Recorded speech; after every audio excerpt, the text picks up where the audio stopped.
What's up, everybody, and welcome to episode number 225 of your favorite sports podcast, The War Room. In this episode, we had a special guest co-host, hip-hop recording artist Tracey Lee. Tracey Lee was in the building to talk about his new album, Esquire, The Revelation.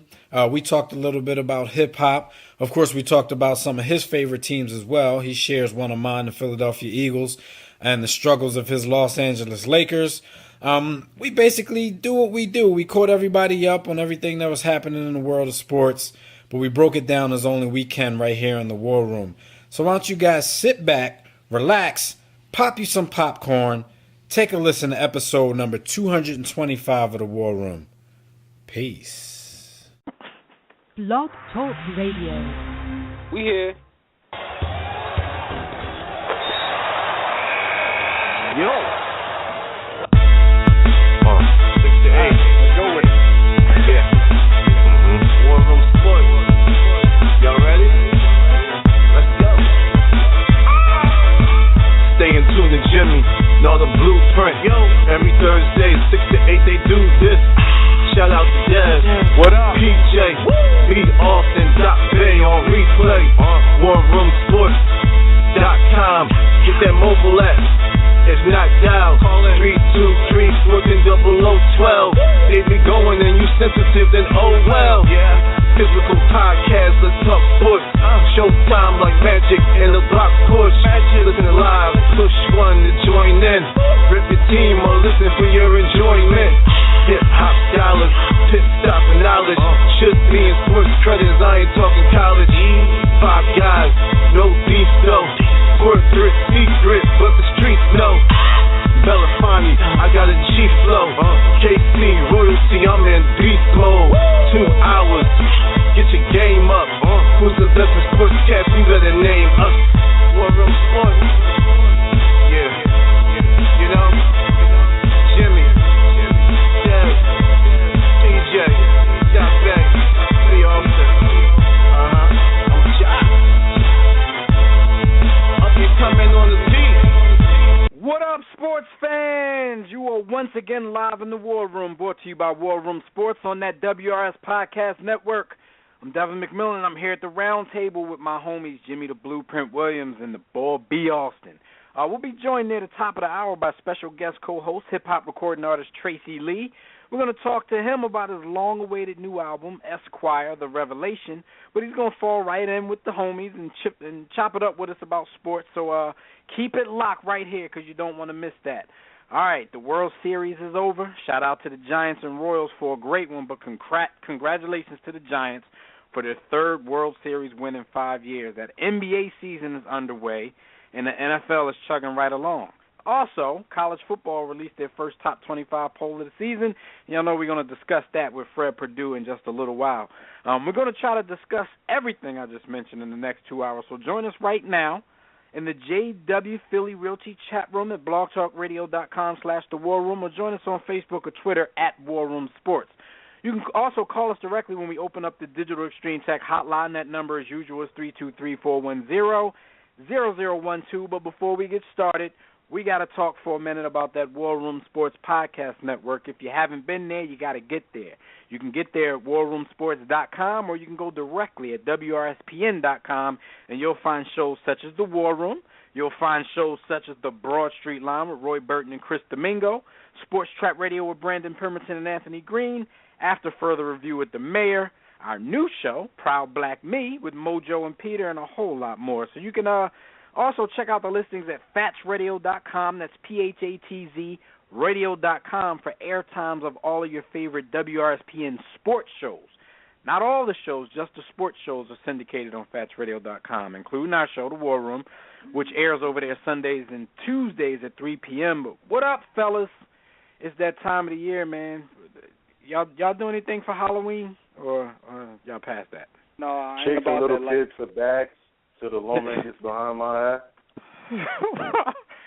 Man, I'm not on my blackish John, man. I'm chilling. Yeah, all right. Yeah, that was a funny episode, the Halloween joint. Well, y'all know I don't usually do anything, for myself. Of course, I got the youngin' now, so I don't want to deprive him, even if I don't want to celebrate the pagan holidays. But you know, I let him have a little fun. He want to do his little Ninja Turtle thing, so he could be a little Ninja Turtle.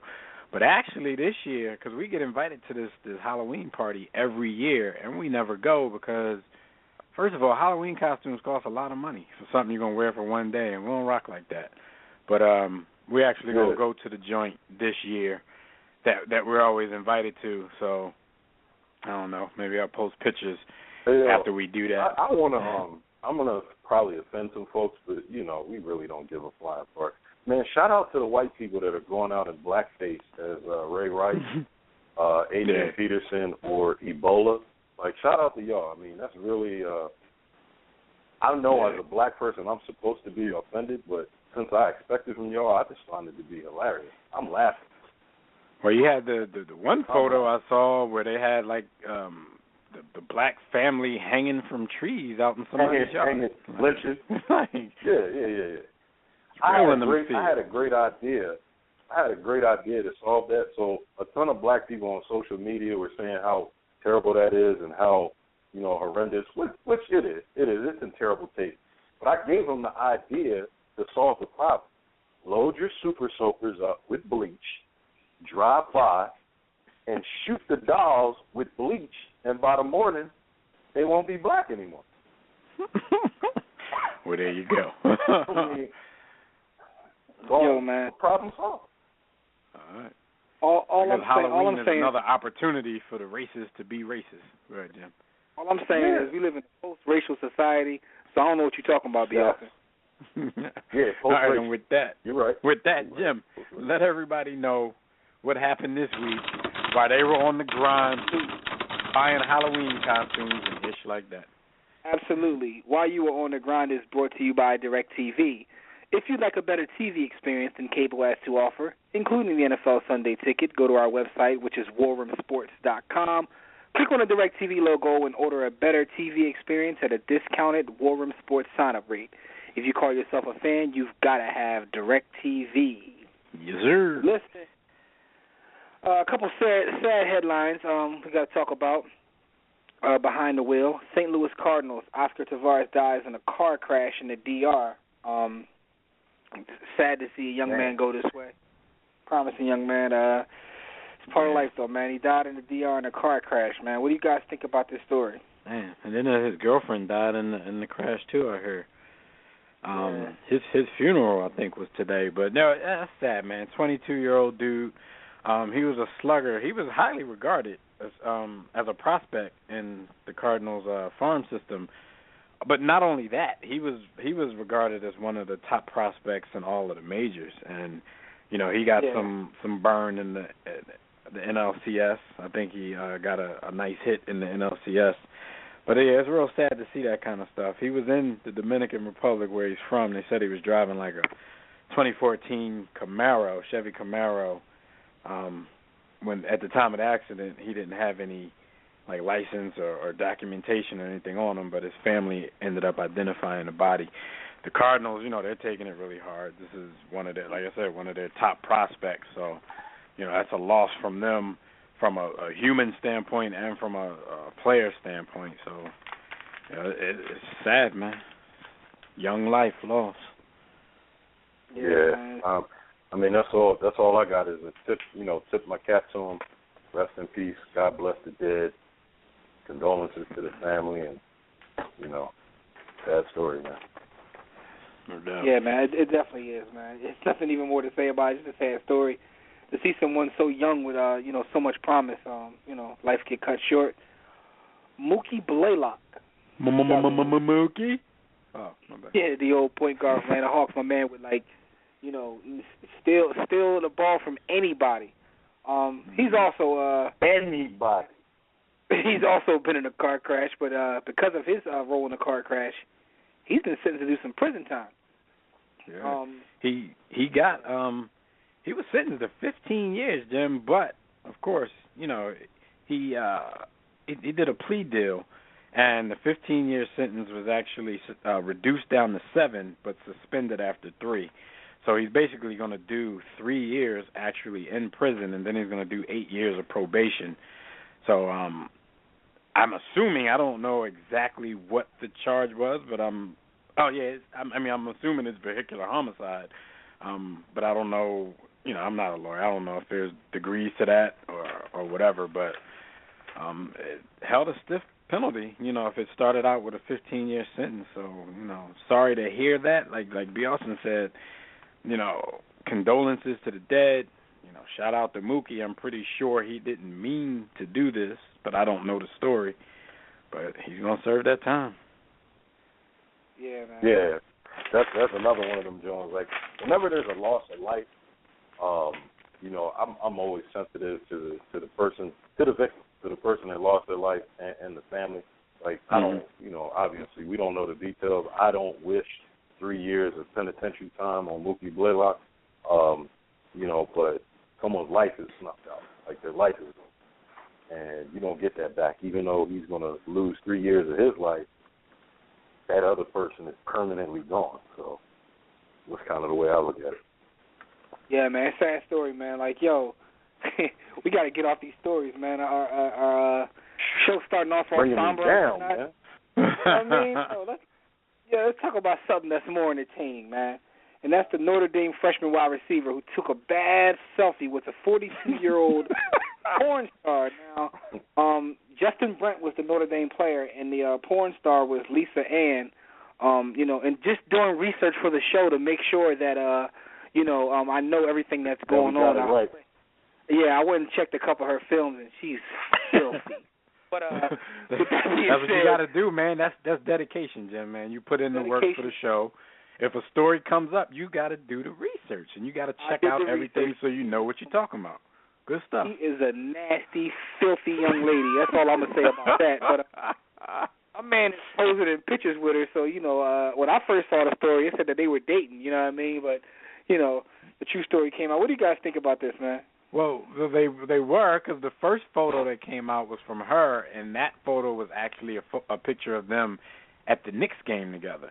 And then that other picture came out later on that night. So I guess after the Knicks game, they ended up somewhere in a bed. Him and the smut John ended up in the bed together. And my thing is this. I mean, you're a freshman. She's 42 years old. I know you're young, and we're young. We do dumb stuff, but you have to be a certain level of cool even when you're young. And I think he's trying too hard. I think he's a little bit of a young noodle because you're trying so hard to let people know that you get yams, that you're willing to post a picture with a 42-year-old, film slut. Is that how you... Yo, all I can say is this, though. I'm pretty sure she took great care of him because she's very talented. He's a no doubt. Oh, no. He definitely probably had good care taken, care taken from her, but I don't know what I'm trying to say. But you got me flustered saying how nasty she is. My man is stubborn right now. No, but what I'm saying is I just think it's kind of corny for him to post the photos up there because even though, you're showing that you get the yams, okay, like 700 dudes probably done got these yams. You know what I mean? And it's on tape. No. Not 700. She's done 445 movies.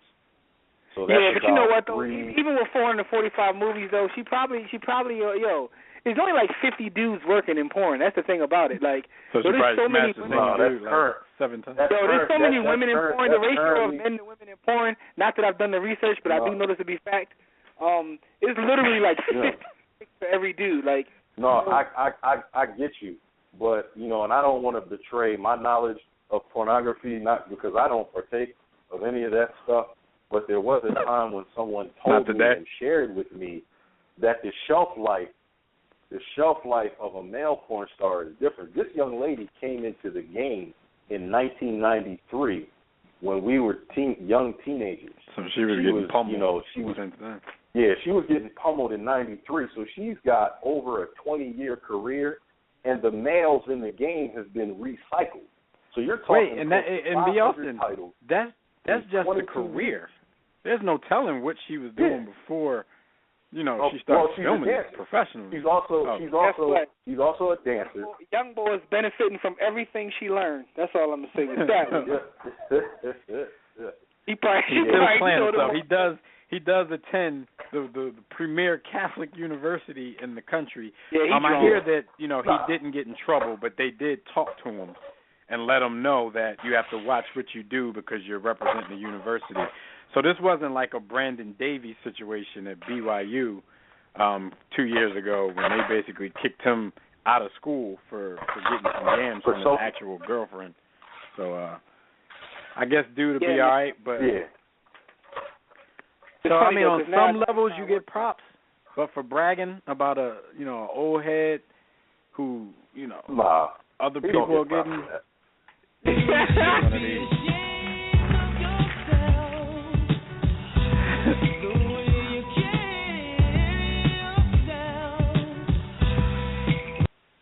I bet you go turn out all them little 18-year-old chicks in Notre Dame now with all the secrets she taught. Yo, Jim had me bumbling and stumbling because I was trying to look some stuff up while I was talking. But Anyway, man.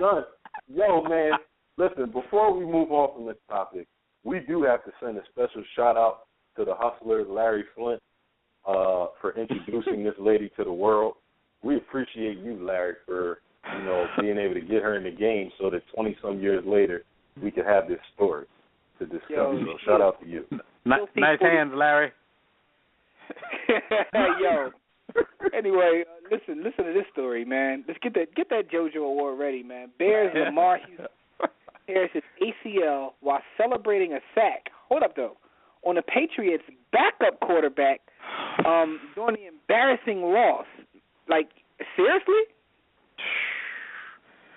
Let's go ahead and before we even talk about this.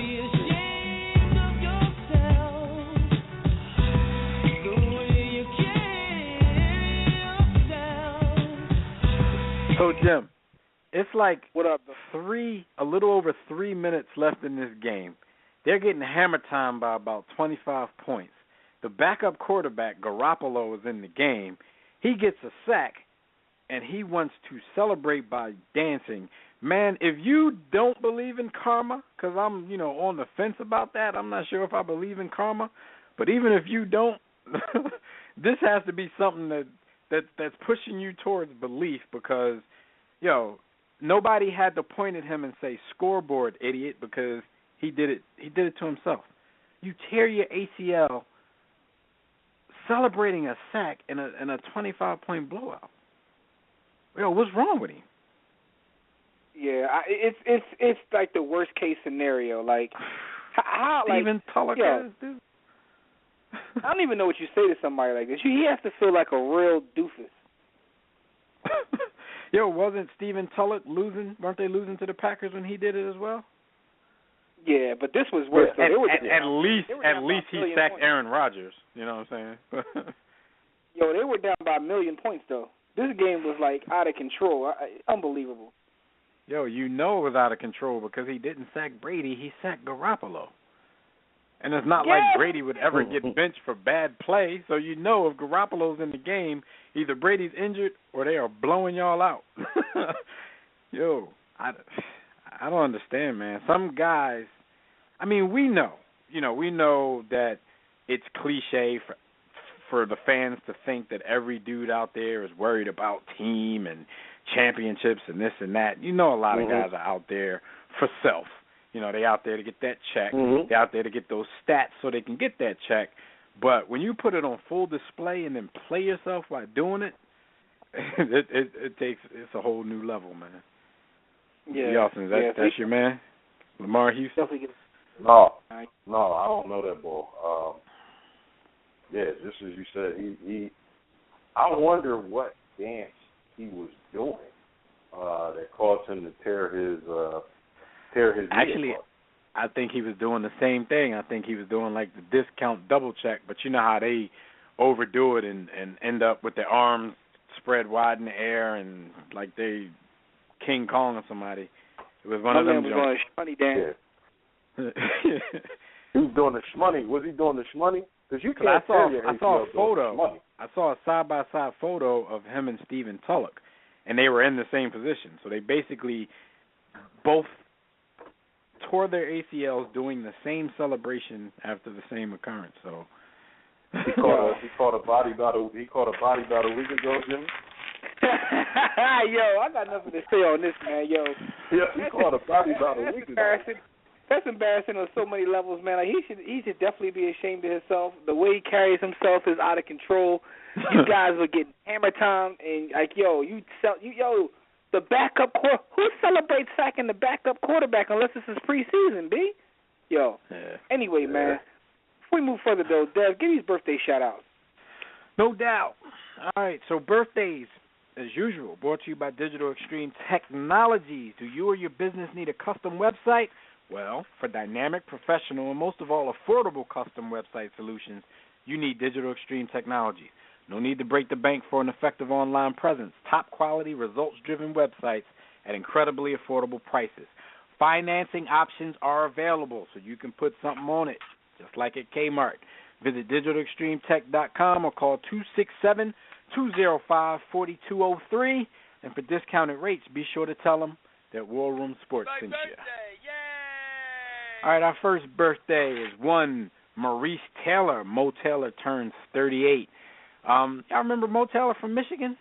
Yeah, he got to the league. Of course. He was all right at times in the league, but he wasn't consistent. He wasn't consistent enough for me. He stuck around a long time. I didn't realize he was 38. Jeez. Yeah, shout out to Mo Taylor. He's 38. Ty Detmer, former backup quarterback for B. Austin's Philadelphia Eagles. He turns 47 today. I'm sure at some point B. Austin was calling for Ty Detmer to replace Donovan McNabb. Of course. Absolutely. I remember specific occasions. Yo, but do y'all remember when the year when A.J. Feely made his name and Andy was able to fool the Dolphins into giving us some picks for him?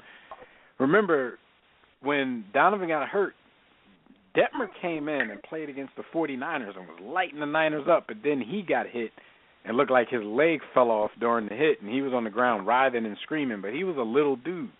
So you kind of understand why he's curling like that.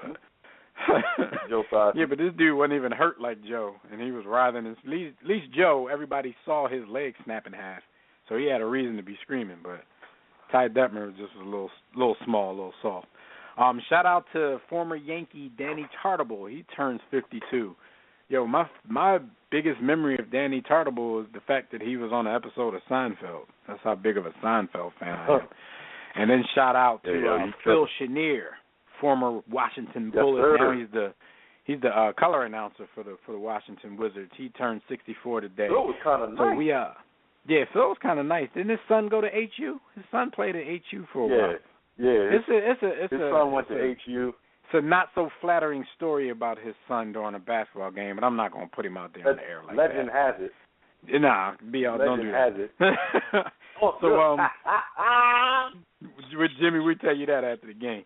I mean, after the game. I'm tripping. Same thing. After the show. But we like to give a nice big War Room salute to all of these folks on their birthdays. All right, so let me let everybody know how y'all can get in touch with us. After that, we should be speaking with Fred Perdue of College Football Extra about what's going on in the world of college football. All right, y'all can check out our website as usual, warroomsports.com. While you're there, be sure to sign up for the War Report. That's our weekly newsletter. Click on the Contact Us tab to send us a message about our company, our show, and inquire about sponsorship and advertising opportunities. For general inquiries, email us, info@warroomsports.com. While you're browsing the site, click on the Memorabilia tab to buy War Room Sports merchandise. Click the Blog tab to read our latest sports articles on the All's Fair in Sports and War blog. Then click the respective icons and tabs to like our Facebook page where we talk sports 24/7, to follow us on Twitter, to subscribe to our iTunes podcast, to watch our videos at warroomsportstv.com, to listen to the network shows at WRSPN.com, and to download our free, yes, I said free, War Room Sports mobile app to get everything I just mentioned right there on the go on your one little device. Join us right now at JW Philly Realty chat room, blogtalkradio.com/The War Room. To enter that chat room, just sign up for a free profile on Blog Talk Radio. If you don't have one, if you don't want one, you can sign in through your Facebook and Twitter accounts. We know everybody has those. And if, while you're at it, just click follow, and that'll get you updates and reminders about the show, any changes in showtime, any special episodes, anything like that. We'll be taking questions and reading posts from Facebook, Twitter, and the chat room during the show. To call in and speak with us, dial the Digital Extreme Tech hotline at 323-410-0012. Press 1 when prompted. If you're already listening from your phone, just press 1 if you want to talk. All right. So we're going to talk with Fred Perdue of collegefootballextra.com. Yeah. Yo, real quick, at Casey Mack said we forgot Dick Vermeil, man. So shout out to Dick Vermeil's birthday, too. Shout out to Richard Vermeil, man. No doubt. Hey, Jim. Well, since Fred's segment is a part of Hot Topics, you want to tell everybody who Hot Topics are brought to them by? Abso-friggin-lutely. Hot Topics are brought to you by Audible. Is your schedule too hectic to read as much as you want? Try audio books, kick back, and let someone else do the reading for you. All you have to do is visit Audible. That can be done by going to audibletrial.com/warroomsports. Get you a free trial. You can also get a free audio book just to try the service out. I just finished an audio book. It's called 40 Acres. It's an amazing book. You should go get it for free. I mean, there's a lot of great audio books, several 100,000, lots of sports books, Michael Jordan, Charles Barkley, the Lakers, Wilt Chamberlain, Bill Russell. The number of sports books is through the roof, but you can get one for free. Just go pick whatever one you want and try it out. audibletrial.com/warroomsports. All right. So on the line with us, like every week, we got Fred Perdue of collegefootballextra.com. He's also, a War Room Sports contributor to Field Vision and a whole lot of other products. Fred, what's going on? You on the line? What's going on, fellas? How y'all doing? Pretty good, pretty Mr. good. Perdue, because when you have a quarterback like Jay Cutler, hey man, when you have a quarterback like Jay Cutler, man, you might throw a lot of picks. It might get real ugly, but at least you don't tear your ACL when you celebrate. No doubt, no doubt. Hey, look, we got a gang of games. We got a few games of the week, and then we got a gang of games that we need to get to just to get your quick, rapid-fire picks on and a few topics. So let's get right into it. Games of the week. Number 2, Florida State University versus number 25, Louisville. This is happening tonight, right after the show. What's your thoughts on that game? Man, Louisville is a weird team to play on the road on a Thursday. Florida State hasn't been great this year, but they find ways to win. I don't think that's going to change anytime soon. I think Jameis Winston's going to have a pretty good game. Carlos Williams, their star running back, better be ready to play because if that L happens tonight, it's going to be a lot of discussion after all the issues they're having. Yeah, and we're definitely going to get to him a little bit later in your segment. Florida versus number 11, Georgia. What's your thoughts on that one? Will Muschamp, good luck. It's been real. It's been real. Give me Georgia big. Big, and this one still with no Gurley. When is he scheduled to come back? Like I heard something like November 15th. Gurley will be out for 2 more games. He'll be out 2 more games, and he'll actually be back for the Auburn game, which is a big rivalry game. They'll be fine without him. Nick Chubb, the freshman running back, is more than capable of handling the load. All right, so Florida's coach is pretty much done at this point. Yes, goodbye, Will Muschamp. All right, well, we got North Carolina coming down to the state of Florida to visit the... How you see that one? Man, the Miami Hurricanes, they looked good last week, but I don't want to judge it off of anything because Virginia Tech has been terrible this year, offensively and defensively. After beating Ohio State, after beating an Ohio State team that wasn't all that great in the beginning, J.T. Barrett was young and hadn't really had his feet wet yet. I trust Miami to win a game. I don't know if I trust them to win this game. North Carolina is so up and down. But give me Miami close. When I say close, I mean 3 points or less close.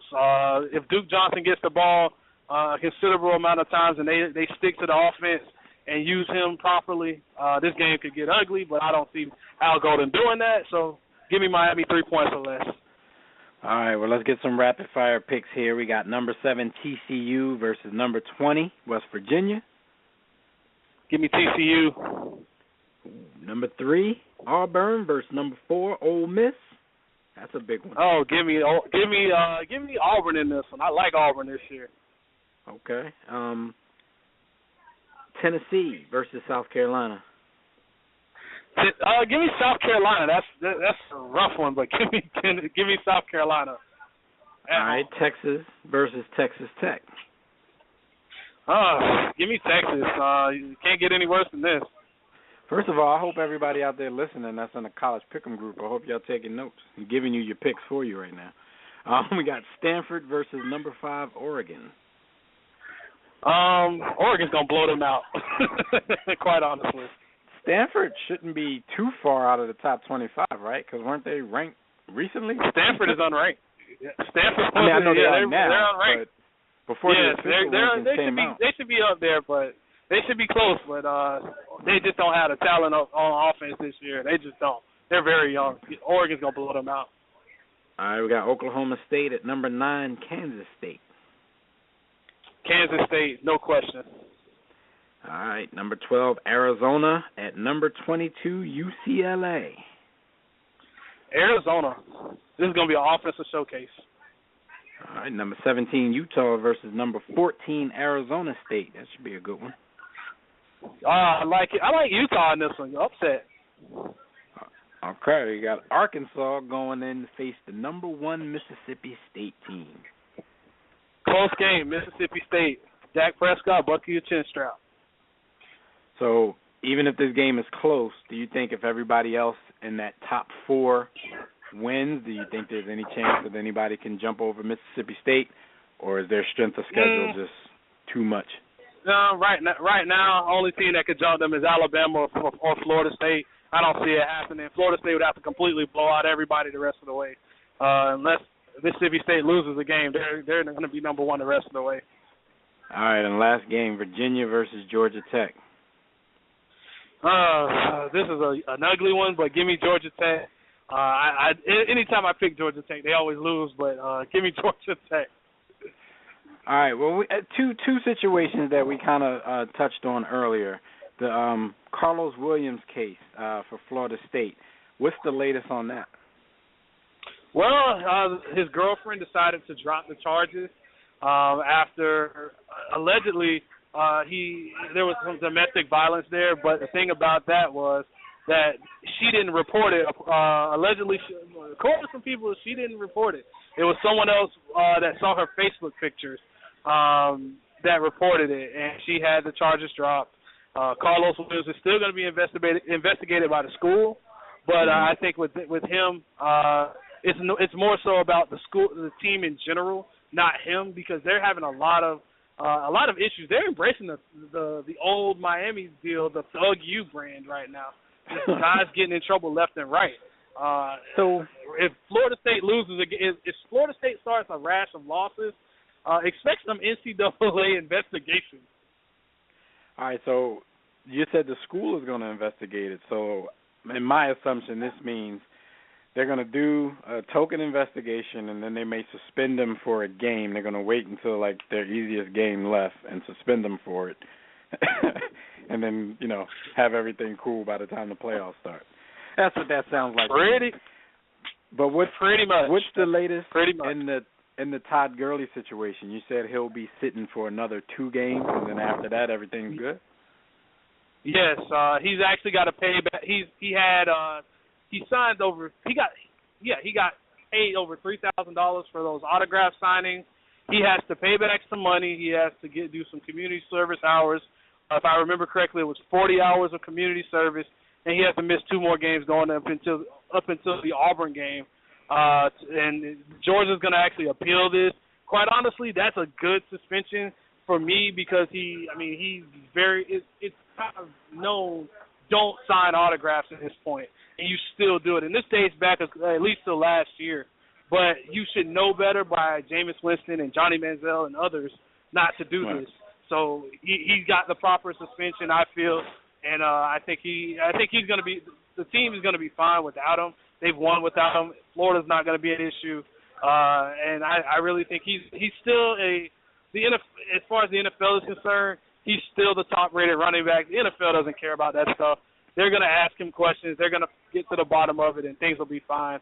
But really and truly, we just won't get to see a very dynamic running back, probably the most dynamic running back we've seen in a long time, and I mean a long time, because Trent Richardson and Mark Ingram and all those guys, they were okay, but this guy's on a whole other planet. Wow. All right, so last thing before we get you out of here, usually you give us your top 4 teams. Of course, if it ended today, these are the teams that will be in the playoffs. Do you agree with the top 4 that's in there right now, or do you have a different top 4? Actually, I agree with it right now. I like what I see. I think the only thing is with this one, Auburn and Mississippi will actually have to play, so it's going to change regardless because they're playing this weekend. So somebody's going to get bumped out, and if Oregon handles business and they handle business very well, Alabama's on a bye week right now, so they're going to get healthy. But Oregon will probably skip Alabama, maybe, just maybe, if Oregon blows Stanford out. Just mainly Stanford off of name recognition before more than anything. Even though you have Condoleezza Rice on that panel, she won't be able to say anything about that game. But I really think Oregon will have a chance to jump up there, or Kansas State, which I like Kansas State a lot this year too. All right, well, cool. All right, well, before we get you out of here, let everybody know how they can get in touch with you during the week when they want to interact about some college football. Well, you can hit me up on Twitter at FPurdueSports. I'm all over the internet, collegefootballextra.com. Revamping the site. Love what I'm doing right now. I hope you guys go out and visit. I'm always on Field Vision with War Room Sports. So I'm all over, man. Just all over, doing a lot of work. Patriots going down this week. Oh, whatever, Jimmy. Whatever, man. Oh yeah, you missed Field Vision this week, so you didn't get that slander from Jimmy. But I'm not saying anything. I'm not gonna say anything. I'm just gonna let the player on the field talk. I had to say something, man. Yo, I actually picked with you, Fred. Believe it or not. Yeah, B. Austin picked the Patriots. Hey, but B. Austin said pick with you, but we don't know if Fred actually picked the Patriots or not. Hey, but Fred, I'll never tell my pick. I can't tell. I'm about to say he keeping quiet. That's probably why he skipped Field Vision this week altogether. But all right, man, we'll talk to you next week. Thanks again. All right, guys. Thanks for having me on. All right, Fred. All right. Yeah, B. Austin said I picked with you. Remember the last couple times he picked Denver in that game. He just kept it real quiet, but he picked them. All right, so let's get into some more hot topics before we get our special guest co-host on the line with us to finish out the show. So the World Series is over. I personally think this was one of the better World Series that I've seen in a very long time. Congratulations to the San Francisco Giants for winning the last 3 of 5 World Series, but it wasn't easy. And last night's Game 7 actually went down to the wire. Did any of you fellas watch Game 7? Yeah, man. The pitching. Well, put it like this. I got a comment on Twitter from @SixersFanDre. He said these past 2 years we've seen the best World Series hitting and pitching performances of his lifetime. These last 2 years. Bumgarner was amazing. Yeah. So Bumgarner, we were talking yesterday, during the game, and I was like, yo, it just looks like it's falling off a cliff or something. Like, I don't even understand how you do that. Like, how is that humanly possible to throw the ball the way he does? But his breaking ball is nasty, ain't it? Breaking ball is dumb. I don't know how that's scientifically baseball possible. Guy here, but his stuff, particularly that breaking ball, I had a chance to see that. How do you control? First of all, I don't understand how you control baseball to make them do all that funny ish in the air. But how does he make that pitch, throw it so fast, and then it just gets to a point in front of the plate and it just stops? Like, how does he do I don't understand it. And I'm one of these guys who love power. I love power pitchers. Love watching them play. They just go out there and just overwhelm everybody. You know what I mean? But he got a little power with him as well. But his breaking ball is just ridiculous. Like last night, it got to the point where it was comical. Like, come on, man, that's not possible. Yo, but he's done the most clutch pitching that we've seen in the postseason in a long time. Because remember, first, he was the one who won the play-in game. That it's really a play-in game. They want to call it the wild card game.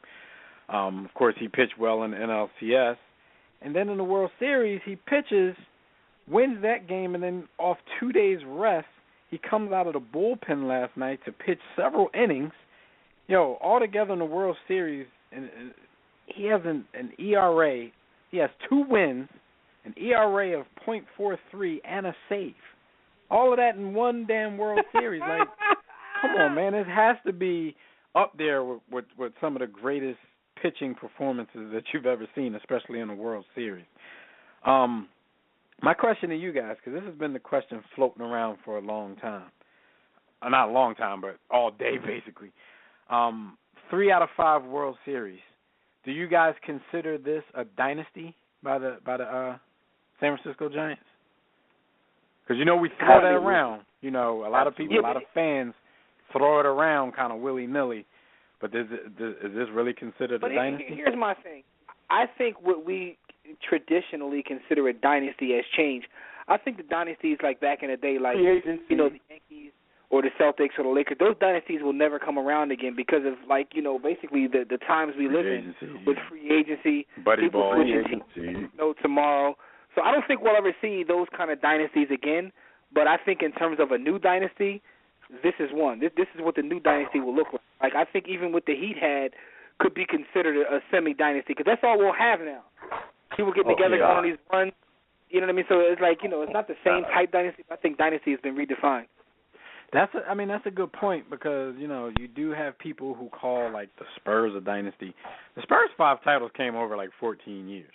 So, it depends on everybody's, your opinion on what a sports dynasty is these days. And I agree that we probably have to look at it a little differently because of the times and, the differences of how sports are now compared to how they were back in the day.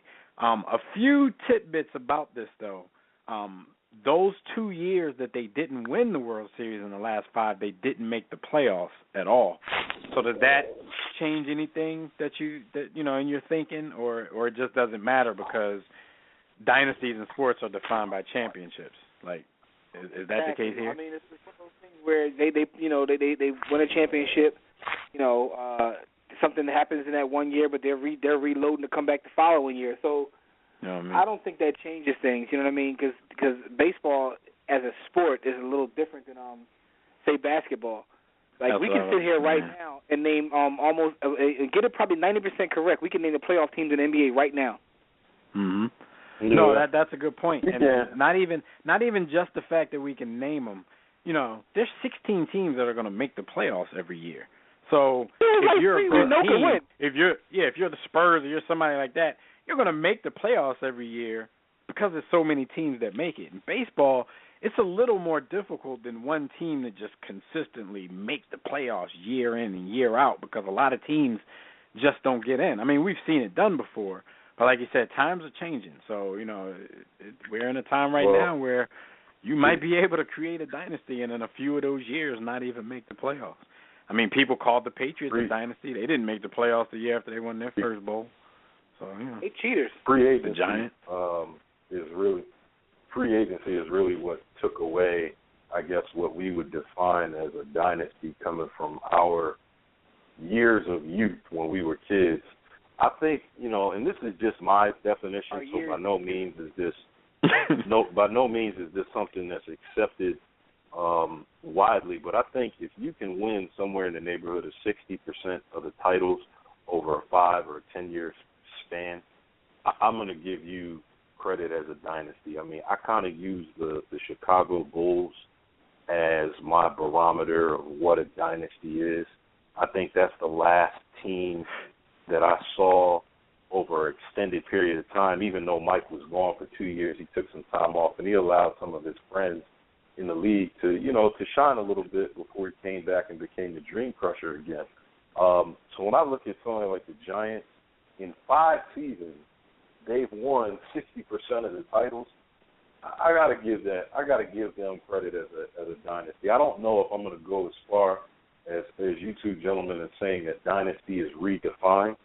I think that at some point in time we may see another true dynasty in some of these other leagues. The Spurs are just a great ass organization. I don't even know if you can call that a dynasty as much as just a strong organization from the top down. Yeah.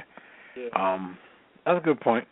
Spurs, Patriots, those type of teams come to mind when you just think about strong, consistent organizations.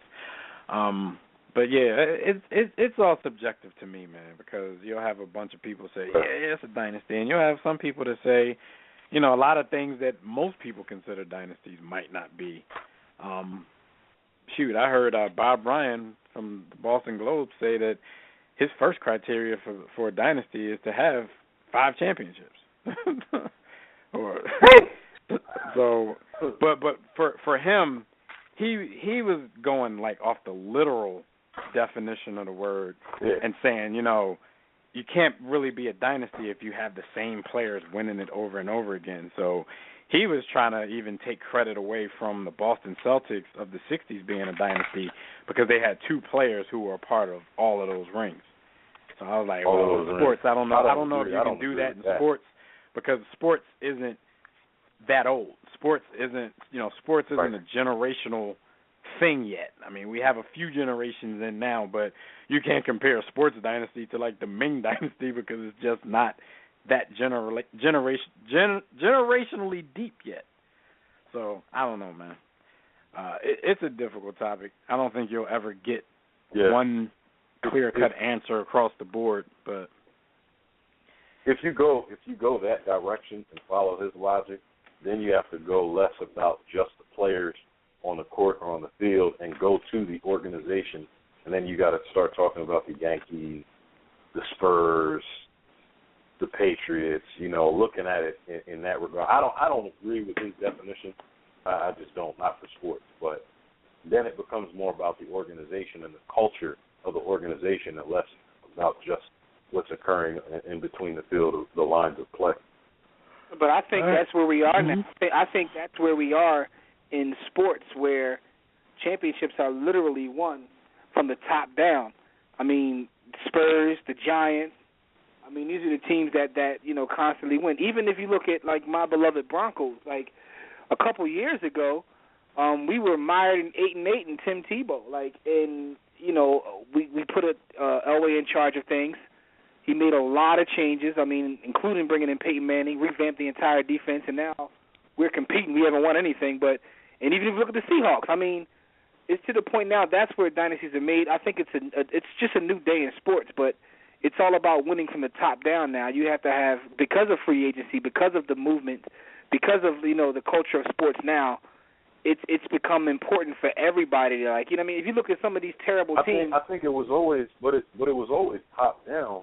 Jimmy, it was just how it manifests itself in terms of the players and the teams on the field. You could be top down, but you can also get lucky in the draft and get someone, and then you'll compete for years to come.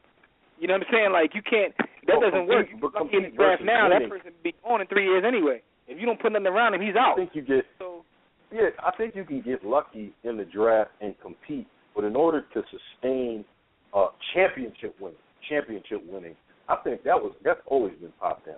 I think now the top just has to compensate for the fact that free agency, like you say, cats is moving around. Like now more than ever, especially in basketball, cats is moving around based on their brand. But that's a whole other topic. I don't think any of these guys are very top outside of Kobe.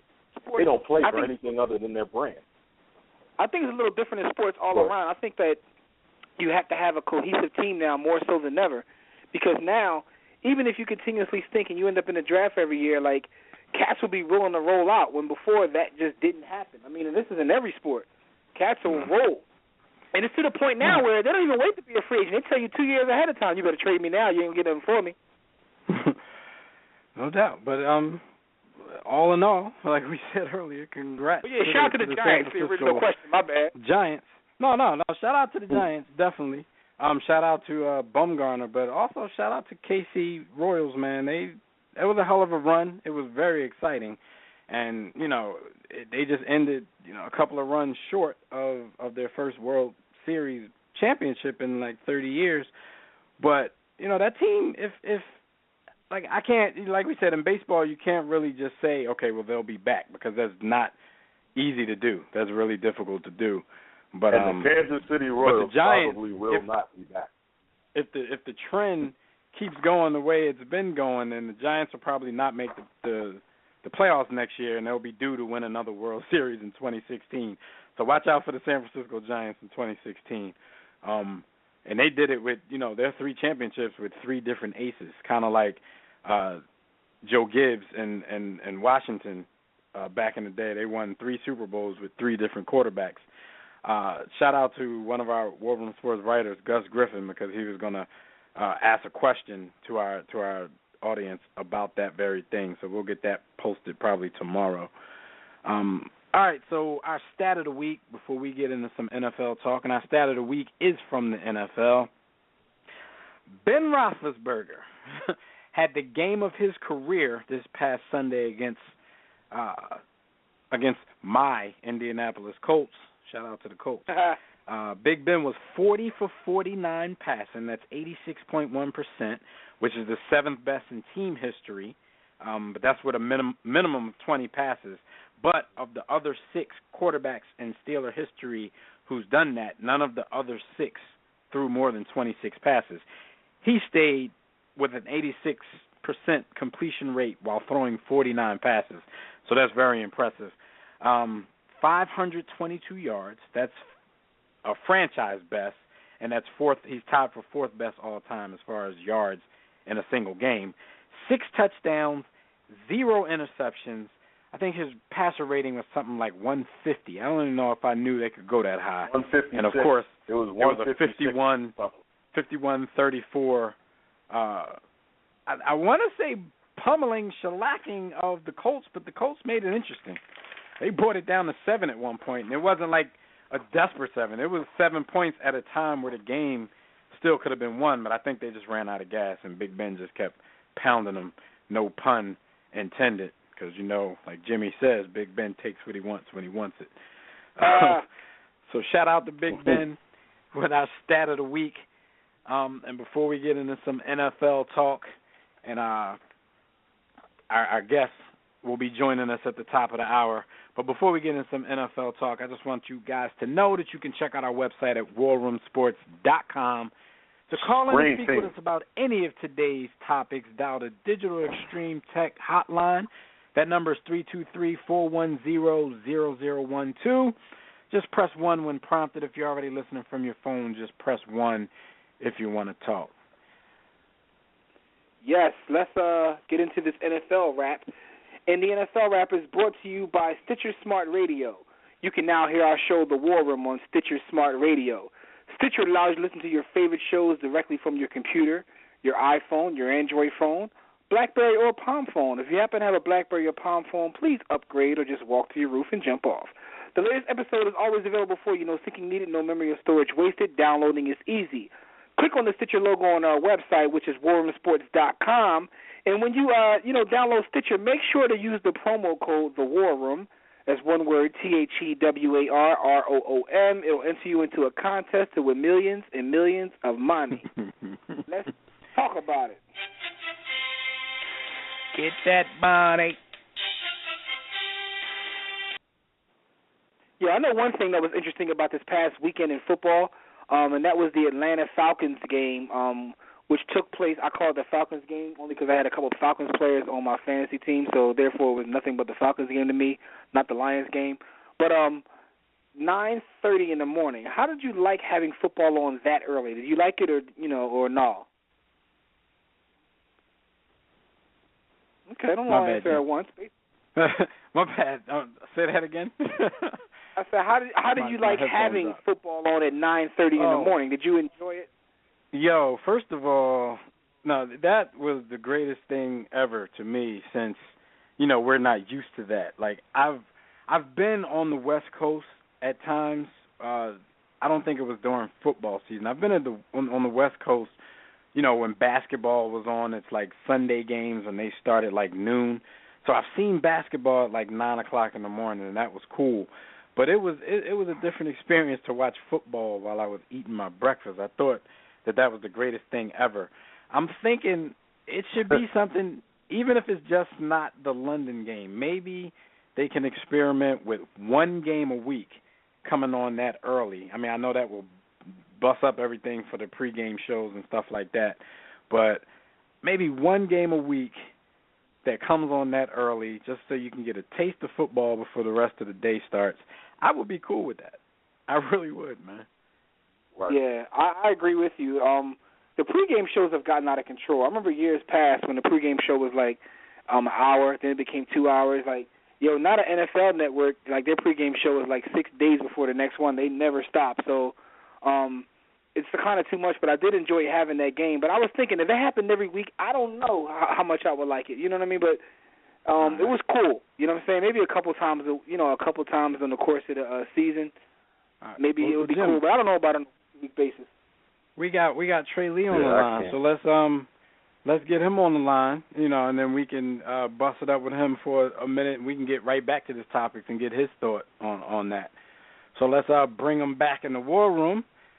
This is the third time Trey Lee's been in the war room, but if you guys don't know, Tracey Lee, Mr. Party Time himself, has come out with a long overdue, long-awaited album called Esquire, The Revelation, and we're going to talk a little bit about that, but he's going to co-host with us and bust it up for the rest of the hour.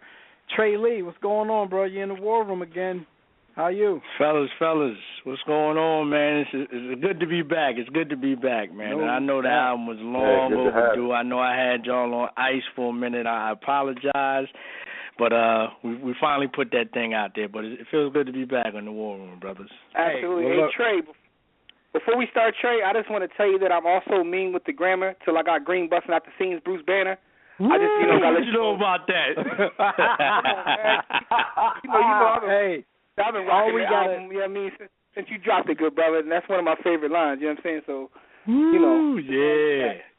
Hey, what's it been, 16, 17 years? Just like you saying, album, man, it's about time. Let's get a quick jump from that. Right to get the time. Okay, get ready, here we go. Okay, stop the music. If y'all don't know me, I'm Mr. L.E.E., real slick with the rhyme, equipped for the grind. But some say I'm running out of, that I was the man of my heyday. Now I'm way past my prime. More or less, I'm wasting hot line. Yo, it's about time, brother. Yeah. That's what's up. Hey, that's what's up. Well, look, before we jump back into the show and talk about sports, of course we're going to talk about the album for a second. So definitely congrats on that. We've been listening to it lately, and the consensus for us is that it's grown man music. And since we're grown men, that's kind of, that's what we're digging right about now. Let me ask y'all something. I don't mean to cut you off, but I've heard that. I've heard that as the overall consensus has been that this is grown man music, grown man hip hop. What does that mean to you guys? What does that mean? Well, here's me. Let me take a stab at that, Trey, because hip hop. It's kind of funny because all of us being in the same age range. I ain't gonna dime on nobody's age. But we've all grown up in a world. We've all grown up in a world where hip hop is it. Like there's never been a world for us without hip hop. So we can trace our age and the age of hip hop. So, it used to be basically Tim Boots. Some of us are sagging off the ass a little bit. We standing in the club, sipping, talking shit to the ladies, whatever. Now we got jobs. We got kids. We have responsibilities. We family men, but we still cool and we still appreciate the art. So at the very core of what you do, we're going to start the hashtag, because I'm like hashtag Harry around here, BBTB, bring back the bars. And so when I listen to younger MCs, it's kind of like some of them have bars, most of them don't. But you come from an era where being nice was at a premium. You had to be nice before you was anything else. You could be representing a hustler's swagger. You could be the backpacker dudes. You could be whatever you wanted to be in the game. But before you were anything, your lyrics was everything. So now you're lyrically, that's what you come from. But the subject matter has changed as you've matured, and we can relate to it because of the age and where we are. That's exactly where I was going to go with it, the subject matter, because I think it's grown man music because, Trey, I think that you weren't afraid to tell your story in this. It's like real honest. I mean, you're talking about from birth up in, Albany to high school and Philly to HU, to Many Faces, the issues you were going through with your contract, your publishing, all that kind of stuff, to being broke and all that kind of stuff. It's like people aren't honest like that in their music these days, and it was refreshing, for somebody, because when we buy people's music, you feel like you know the artist a little bit, but you really brought a lot of people in on that, and I respect that. Yeah. All right, listen to me. My opinion on the whole grown man music, right? I agree, that's what it is. And, I've come to appreciate hip-hop differently. I'm a huge hip-hop fan. All I do is listen to hip-hop. But instead of being one of these guys who's an older guy and just gets mad and calls everything else trash that, younger kids listen to, I realize that there are people like you who still make the stuff that I want to listen to. There's a need for that. So I think hip-hop as a culture, has matured because, before, it was like once you get to a certain age, you had to, stop rapping, but now it's not like that. I mean, if you look at some of the biggest artists in the world, whether it be Jay-Z, Eminem, these guys are in their 40s. So it's like hip-hop as a culture has matured to the point where there's a niche market of people who don't want to hear some of the younger music. I don't hate on it. To me, it's like, okay, if that's what you like, you listen to that. I'm going to listen to this because this is what I like. So hip-hop itself is, it's so huge as a culture, and it's so many different parts of hip-hop. Yeah. And one last thing, just to kind of buttress the brother's point, Jimmy, like you said, we have choices now. Hip-hop was the only, or rap, I'll say, was the only genre of music where, 35, 30 was old, 40 was old. You had cats even back in the day that was rhyming, that was like 40, 45, and they would lie and say, no, I'm 30. I'm not, because we were a culture of youth. We were a young culture. But what's crazy? You see rock and roll groups be 80 years old and they still be on tour stuff like shows. Like, exactly. Right. You know what I mean? We want to throw our people away. We want to throw our greats away, man, and it's not cool. But I think that's them dudes are still considered cool. But people don't realize when they get up in the morning and they go in the bathroom, they Geritol and But you know what, though? They're still cool. I think that's changing, man. I think it's changing. I think it's a good thing. Yeah, I do too. But I think it's changing. I do. Like, for instance, there have been two albums, like your album, like I honestly haven't listened to your album on repeat. Your album and the other album is the new Run the Jewels album. And they're both like, they're both grown man hip-hop. It's stuff that I want to hear. You know what I mean? Like, it's a thing where everything on the radio kind of sounds the same. That's my biggest issue. It's not that I think you're corny, he's corny. No balance. There's no balance. Balance is completely gone. So, but the good thing is now with the internet, like that wall's been broken down where you can get to whatever it is you want to hear. So there's not an excuse. People make good music and people make good grown. Like the last Dead Prez album was amazing. You know what I mean? And it was grown man music. So for me, there's always people making that kind of music, and I just appreciate. I appreciate it. Now, I do want to make a distinction here. And I won't tell, as I said, I'm not going to tell anybody else's age. I'm 34. So I can look back 10 years to being 24, and I can look forward 10 years to being 40. I'm the young buck of the crew. But I'm going to say this.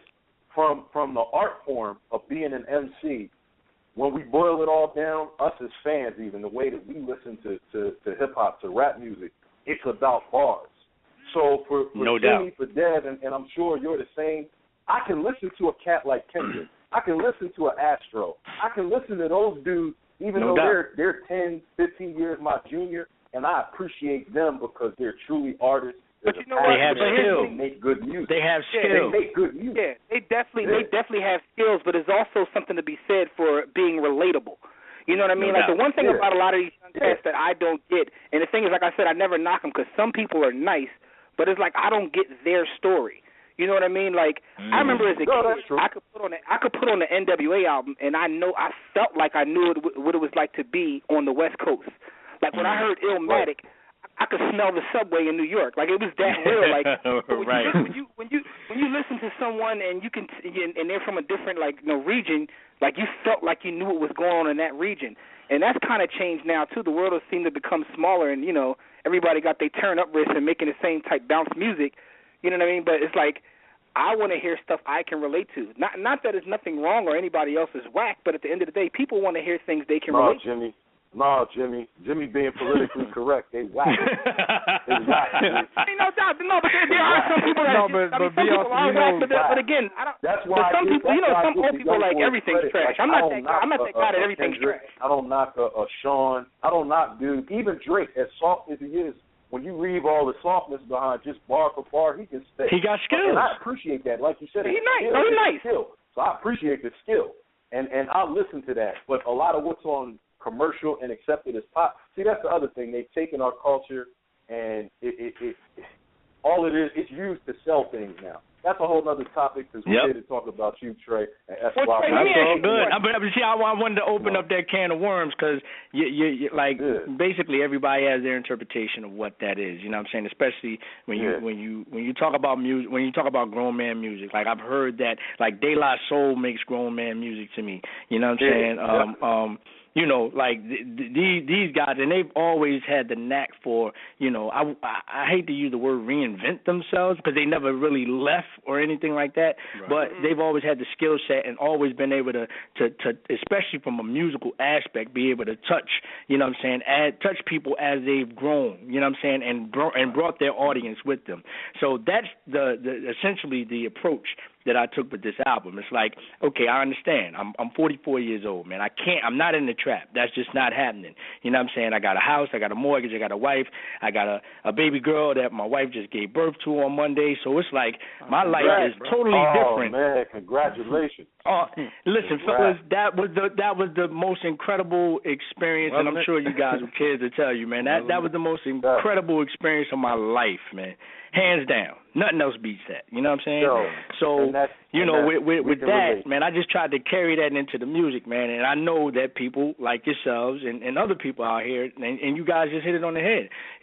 There isn't any music out there for us to relate to be able to say, let me not say it's not any music out there. There isn't that much, or should I say, definitely not on a commercial level, where we can say, I feel that. I'm going through that. I can relate. I hear you. You know what I'm saying? So that's what I tried to bring forth in this project. You know what I mean? Let me ask you a question, though, because like Dev said you got very personal. I think one of the songs that I listened to was Vision, where you talked a lot about your personal life. Like, did you get any backlash from people, like, it's your story, but, some people weren't, the best light wasn't shed on some people with you telling your story. So did anybody reach out to you like, yo, man, what's up with that? Matter of fact, you know what I'm saying, me and D-Dot, you know what I'm saying, that's my man. We still peoples. Like, we had our issues or whatever, you know what I'm saying, but I told him, that I had this joint and I need him to put his ear on it, you know what I'm saying. I was going to put it out anyway, but I figured I would give him the comment, just because we was peoples before the deal, you know what I'm saying? And that's the thing that I tried to express to him when we had a little falling out. Like, we fell out over the music. Like, that's corny to me because we was peoples before the music. You know what I'm saying? So let's get back to being peoples. Like, I want to call you up and talk about your Steelers. You know what I'm saying? While you talk about my Eagles. You know what I mean? Let's get this music stuff out of the way. Like, that business shit is what divided us. You know what I'm saying? Like, nah. But there were things and issues that I have to express. And I didn't diss you. I just told the people what it was, like, especially with him, you know what I mean? That kind of cut a little bit because, like I said, we was peoples first. So when I said, you know what I'm saying, I thought we was fam first, you know what I'm saying? And if you can't trust fam, goddamn, who can you trust? You know what I mean? Like, I'm in a world, in a business that I don't really understand what it is at that particular time, but I'm expecting you as my man to kind of give me some insight. You know what I mean? Just a little bit. You know what I mean?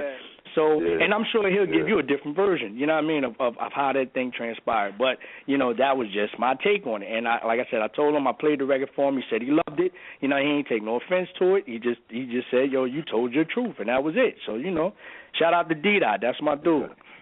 No doubt. So, Trey, what we were just talking about a few minutes ago, you know, the approach that you took, was like, it's been a long time, 16, 17 years. Like, what was the inspiration? Was it to I'm not going to say fill it, because like we said, there's still some music out there that we can get down to, but was it to add to that void that, you know, cats from our generation had out there? Was that your inspiration behind coming back? Well, the ultimate inspiration was my love for the music and the culture. You know what I'm saying? Like that'll never, like you guys just touched on, man. I'm a part of we are a part of this culture from the beginning, from the onset. So it's not like, you know, it's woven into our fabric. So it's not like, you know what I'm saying, you just get up and say, I'm done with it. You know what I mean? Like, no, we created this culture. So it's like, that's just me. This is a part of me. You know what I mean? Trey, this is big. Yo, I tried to get rid of it. I tried to say I'm done with it. You can't though, son. It's a part of you. It's in your veins. Like you can't. Like I don't care how hard you try, man. I don't care how trash the music is on the radio. I don't care about none of that. Like at the end of the day, you may say, okay, forget the commercial stuff that's on the radio. Let me dig back into the crates. Let me dig back into my tape collection. Let me dig back into my CDs. I'm gonna still listen to it. You know what I mean? Yeah, that's what I do. Our parents with the Motown era. They ain't never leaving that era. That's them. It's true, man. And then you hear every once in a while, like you hear one of them songs. Like I tell you, this is a fact. Like my wife doesn't allow me to listen to your song pro bono in the car because it makes me drive fast.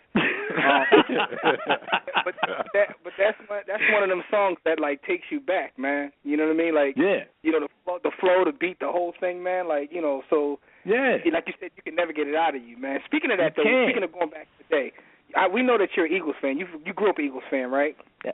Well, I'm not going to lie. This is what it is. Because you've heard the album, I moved around a lot in my life. You know what I'm saying? But Philly is so much ingrained in me because that's where, you know, my adolescent years. That's where I grew up, so to speak. You know what I mean? So I started off, please don't kill me, fellas. Please. Well, let me back. I started off a Bills fan because that's where I was born, and that was going on in my house. But then I hate to say it. When I moved down to New Orleans, I switched and I was a Cowboy fan because I liked Tony Dorsett. You know what I mean? Like he was ill to me. But then when they fired Landry, you know what I'm saying, the way that they did, they went to his door and was like, we no longer need your services. I thought that was corny, so it was like I'm in Philly at the time. They Nino Browned him. They Nino Browned him, you know what I mean? So I'm in Philly, I'm around the aura, I'm around the green, you know what I mean? It's like this is just a natural fit for me and I ain't going back, you know what I'm saying? Matter of fact, I got my baby girl some onesies with, you know, pink eagles and green and all of that, so I'm trying to, you know, instill that within her brain already, you know what I mean? Well, I mean, I know you've been following this season, so let me ask you, as well as everybody else, like the Eagles just lost to Arizona, who seems to be a good team this year. What did you think about that loss? Why did the Eagles lose that game? What happened? Turnovers. 2 in the red zone. Like we supposed to run away with that John. Huff fumbled the John on the 2-yard line, and then threw an interception. Like that's 2 scores. That's easy. You know what I'm saying? And then you know, somehow Larry Fitzgerald always finds a way to kill us. Why? How? I don't understand. That's where his motivation, man. For like 8 weeks, and he shows up against the Eagles. You know what I mean? Yeah. But Jim, going back to that game, I think like Trey said, definitely turnovers. And that's been the story of the Eagles all season. Not just the turnovers, but them failing in the red zone. Like the Eagles left a lot of points on the field because they have no problems moving the ball whatsoever. But it seems like once they get down there inside the 20, inside the 10, they become allergic to the end zone. So it's like even at the end of the game when they still had a chance to win after the coverage breakdown on defense, they moved the ball with ease. But the closer they got, I'm like, man, if we don't score from out here, we're not going to score. And just like usual, they got into the red zone. And it seems like they forget how to I'm gonna put some of that on the coaching staff too. The play calling in the red zone. Play calling. When you get down to the drive before that, you get down to all you need is an inch to get a 1st and goal at the goal line, and you're in the shotgun. Look, your quarterback is 6'6". Man. He like a whole other 240. Let that dude lean and let a tight end and a running back, in the backfield push that man into the end zone. That's all you got to do. Let me ask you guys something. There's 2 losses, and that happened in both of those losses against the Niners. The same thing happened. Exactly. I got a call, and I know you got a question, Trey. It's play calling, man. Because I as a fan and a student of this beautiful game, football, look, I don't expect Nick Foles to duplicate the season that he had last year. No. I don't expect him to be perfect because he's still young. So I can live with some of the mistakes he makes where other people, we live in a culture of immediacy. Today, the internet and social media got these people brain fried. So they change their story from game to game to game. For me, I'm going to stick old school with it. I'm going to give him 2 to 3 complete seasons to see what he truly turns out to be. So I don't expect him to play mistake-free. So those 2 turnovers, they were big. You can say that they contributed to the loss. But Chip Kelly's play calling is an issue for me. And it's not that I don't like him because I like the culture he's bringing to the Eagles. But the play calling, everything that we do is finesse. Everything is finesse, and no matter how much we see on ESPN and how much fantasy is out there, at its core, football is a brute force game. And when you line up and you need to get 3 yards, you got to be able to go back to the leather helmet days, in the 30s and get 3 yards. Bring a extra fat dude in there, go jumbo package, whatever you got to do to carve out your 2 to 3 yards. And we run out of shotgun, man. You're leading right to my question. My question to you guys is Shady McCoy, right? It seems as though he is not making anything easy this year. Mm-hmm. He's not. He's a dancer. Tell him that. Right. He's not being decisive with the holes. He's not like he always want. And I mean, this is the type of runner he's been since he's been in the league. Always want to try to break something outside or do the spectacular or whatever.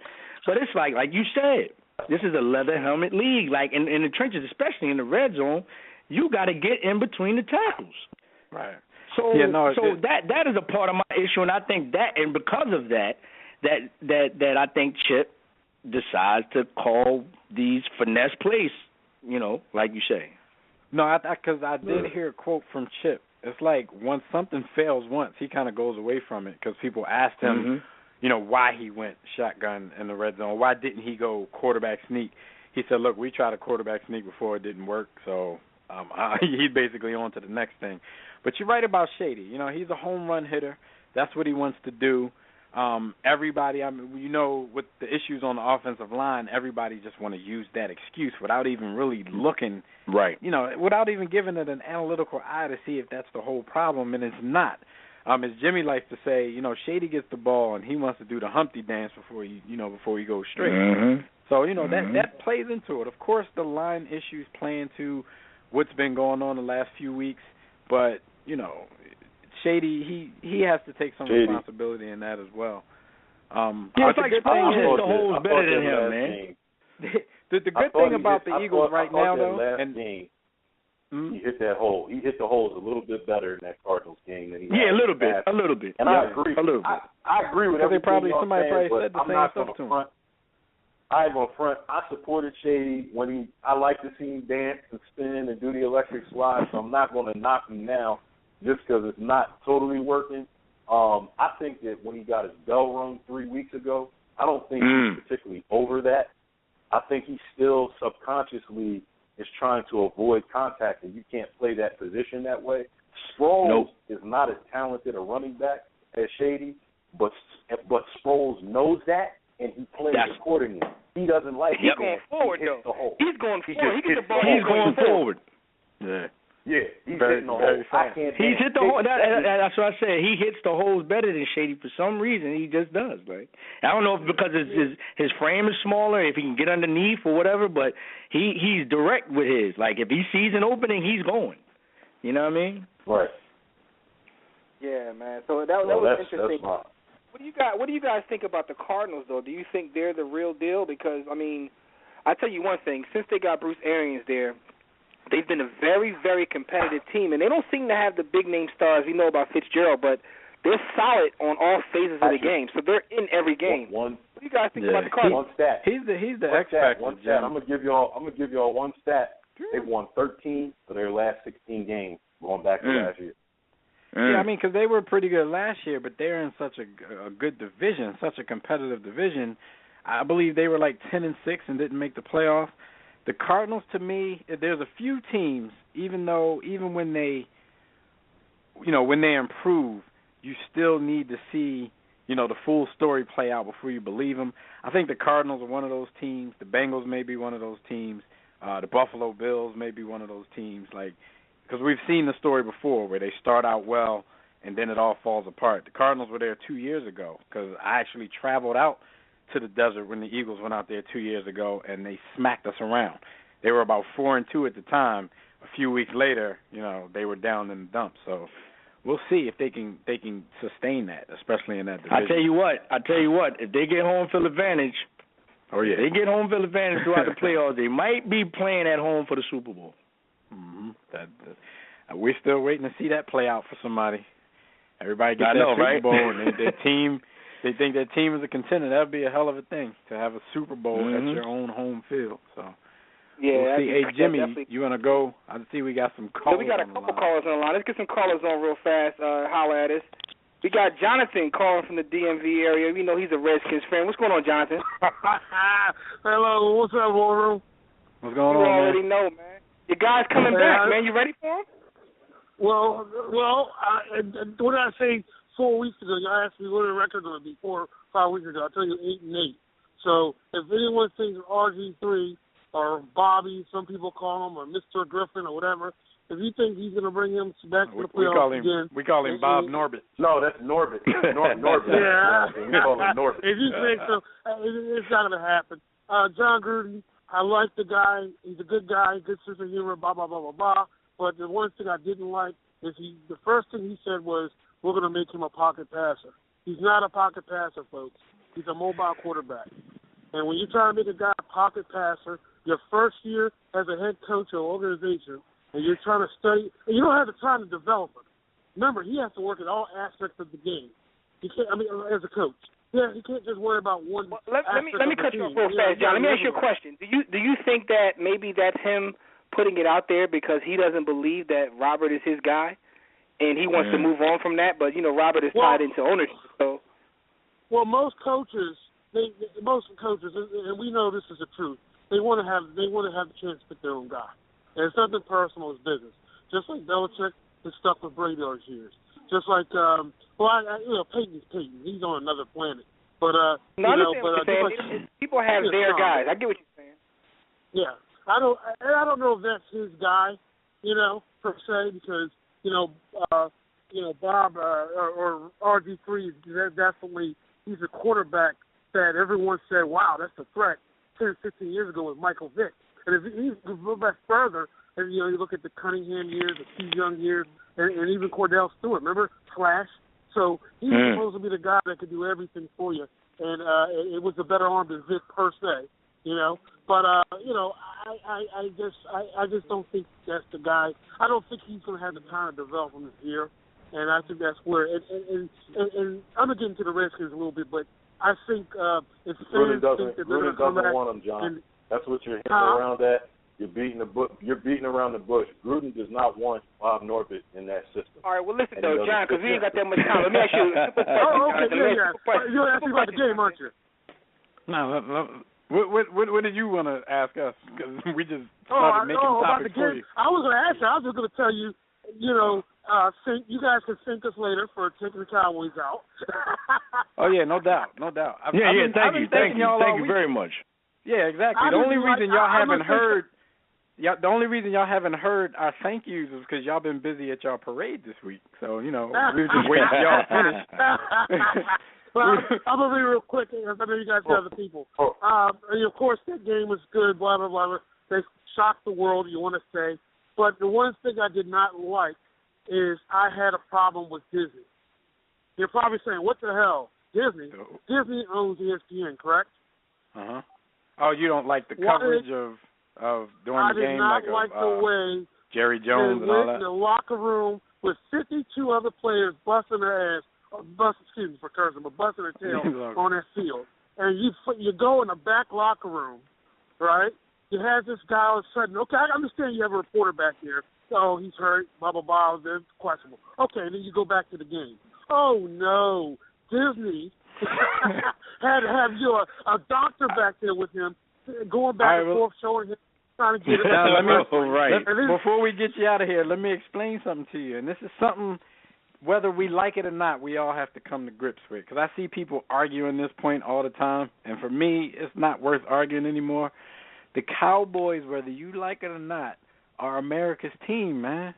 So they're going to do this for America's team. Like, look, I'm a fan of a rival team. You're a fan of their arch rival, so I know you don't like to hear that.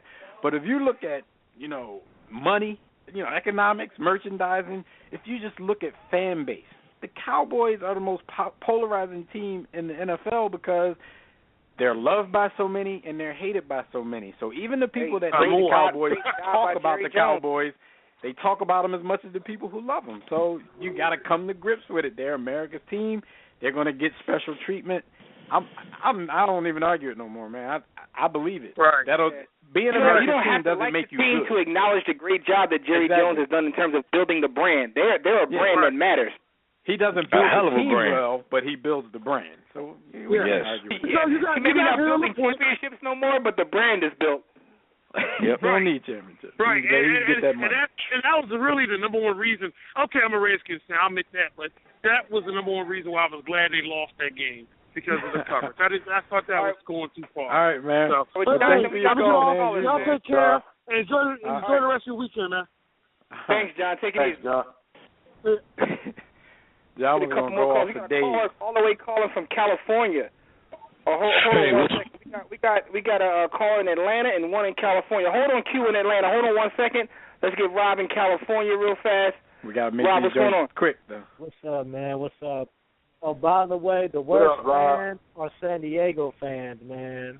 Biggest bandwagoners ever. They can never sell. Listen. They can never sell out their tickets. Their games get blacked out because of that. And also, they're always, every year, you're wondering, like, if the team's going to move because they can't, Rob, you got to understand, like, I've been to San Diego, and it's one of the most beautiful cities I've ever been to. If I lived in San Diego, I wouldn't care about football either. I'm not even going to lie to you, good brother. It's the same thing. It's like it must be a sunny place thing because that's how it is down in, like, Miami. All their sports, bandwagon teams, man. It's too you much. got beaches and beautiful women and everything going on out there. Like, you ain't think about no football. Well, I'm Look not going to look at the Miami Heat. The Miami Heat had one of the greatest teams in the last several decades, and they had trouble selling out. What's LeBron on their team? But Florida's a football state, though. But the Dolphins don't sell out. The Dolphins have issues. Jacksonville has issues. I got some Dolphin tickets easy a couple of years ago. Yeah, no doubt. But Rob, real quick, Rob, because we ain't got that much time. Let me ask you a question. We know that you are an Eagles fan. What did you think about Shady and Chip Kelly's play calling last game? Dang, I was gonna write my big rant and just, but you know what? I'm gonna let a couple fly. Forgive me. Nick Foles, the one I have a problem with. Nick Foles. Eagle fans have been swallowing his kids all the time. I'm tired of it. I'm tired of the press conference. Right after the press conference, what did he say? Y'all repeat it. Y'all heard it. What did he say? He said the Cardinals deserve to win that. Listen. He said the Cardinals deserve to win that game. And what did dude say in Philly? The announcer, he said, no, Nick Foles, you don't deserve to win. The team did, but you don't deserve to win. I'm tired of it. Hold on, though. Get a man a chance. He really hasn't had a full season yet. I'm not saying that he's going to be great. I'm not saying he's going to be bad, but it gives him a chance to prove himself one way or the other. This is his third season. What happened? This is his third season. No, but it's not his third season starting as a quarterback, though. What happened when his third season? He led to the NFC Championship, and he was second. Hold. McNabb was the second overall pick in the draft. This is his first season. Was the second overall pick in the draft, man. He was supposed to be a superstar. You didn't even know. Well, you're from the West Coast. He comes from a Pac-12. He comes from a Pac-12. What does the Pac-12 do all day? Pass the damn ball. You tell me he can't read defense. He doesn't know footwork. He doesn't know footwork. He doesn't know not to throw off the back foot. Give him a chance, Rob. Give him a chance, man. Give him a chance. You're so hard on this dude. Give him a chance. Hell no. Are you kidding me? Nah. Y'all want to tell me Meanwhile, the dude's record is like 13-4. Meanwhile, he's like 13-4 as a starter, though. Like, come on. Yo, Rob, I'll keep it honest with our listeners. Rob does not like Nick Foles, and I think it has something to do with something other than football. I'm just saying. Like Michael Vick. You think it's because of his Donovan. Listen, he likes Rodney Peete over Nick Foles. Oh, no. Okay. Absolutely not. I see what you're trying to say. All right, Rob, man, call us back next week. We got to move on because we got somebody. We got Q calling in from Atlanta. Let's get him on the line. Q, what's going on? Q from West Hey, what's going on now? Now I'm in a kind of noisy place after waiting all that time with that. But anyway, hey, check this out. Before I start, let me pay homage to this dude because this was the first other than a few who started his own lane. So big ups to you, Tracey Lee, man. Appreciate that, brother. Appreciate that. You know what I'm saying? It's like, from way back, I was like, who is this dude? It's party time, man. This dude's got his own everything. I thought that was going to be something special, but I'm glad you came through, and I'm glad you got your lawyer game up, too. Thank you, bro. Really, back to the sports. Real quick, I want y'all to think about Jamal Anderson for just 1 second, because I'm going to backtrack to this Sproles conversation. The reason why Sproles is so successful at that, and the reason why the Saints are suffering because of a lack of him, is because every so often you run into these running backs who, once they hit the pocket, they can hit the turf and their ankles can readjust to go sideways, lateral, or what have you. If you notice, the whole Ricky Waters type of running back who just hits the hole and goes straight, he can't really adjust lateral and what have you.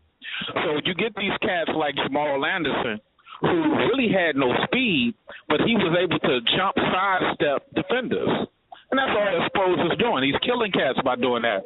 And he's smaller and faster than a Jamal Anderson. Let me also say this, on the mentality level. This is why I take so much money from cats. Cats look at sports the way it is currently. The way it used to be was about building teams and building a mentality around those teams. Let's say the Oakland Raiders from way back when. It didn't matter whether the Oakland Raiders won. It's all about who did they smash that day.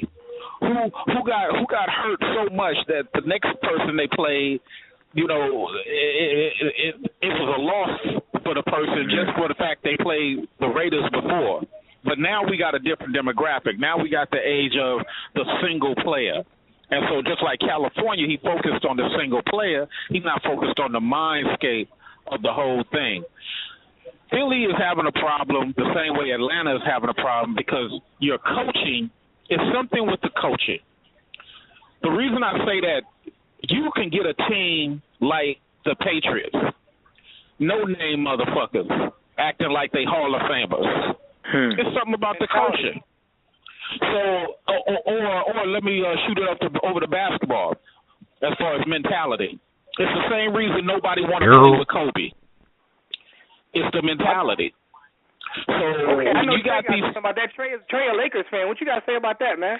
I agree with him 10,000%. And Kobe is my man. But again, It's the mentality. Like Cole, and I'm glad, we brought up the NBA a little bit because I'm kind of disgusted with the NBA because the NBA is a players' league. You know what I'm saying? It's all about the player, the diva, the player, and that's what he's touching on is the mentality of Cole trickles down throughout the organization. Cole is bigger than the Lakers, and that's not how it's supposed to be.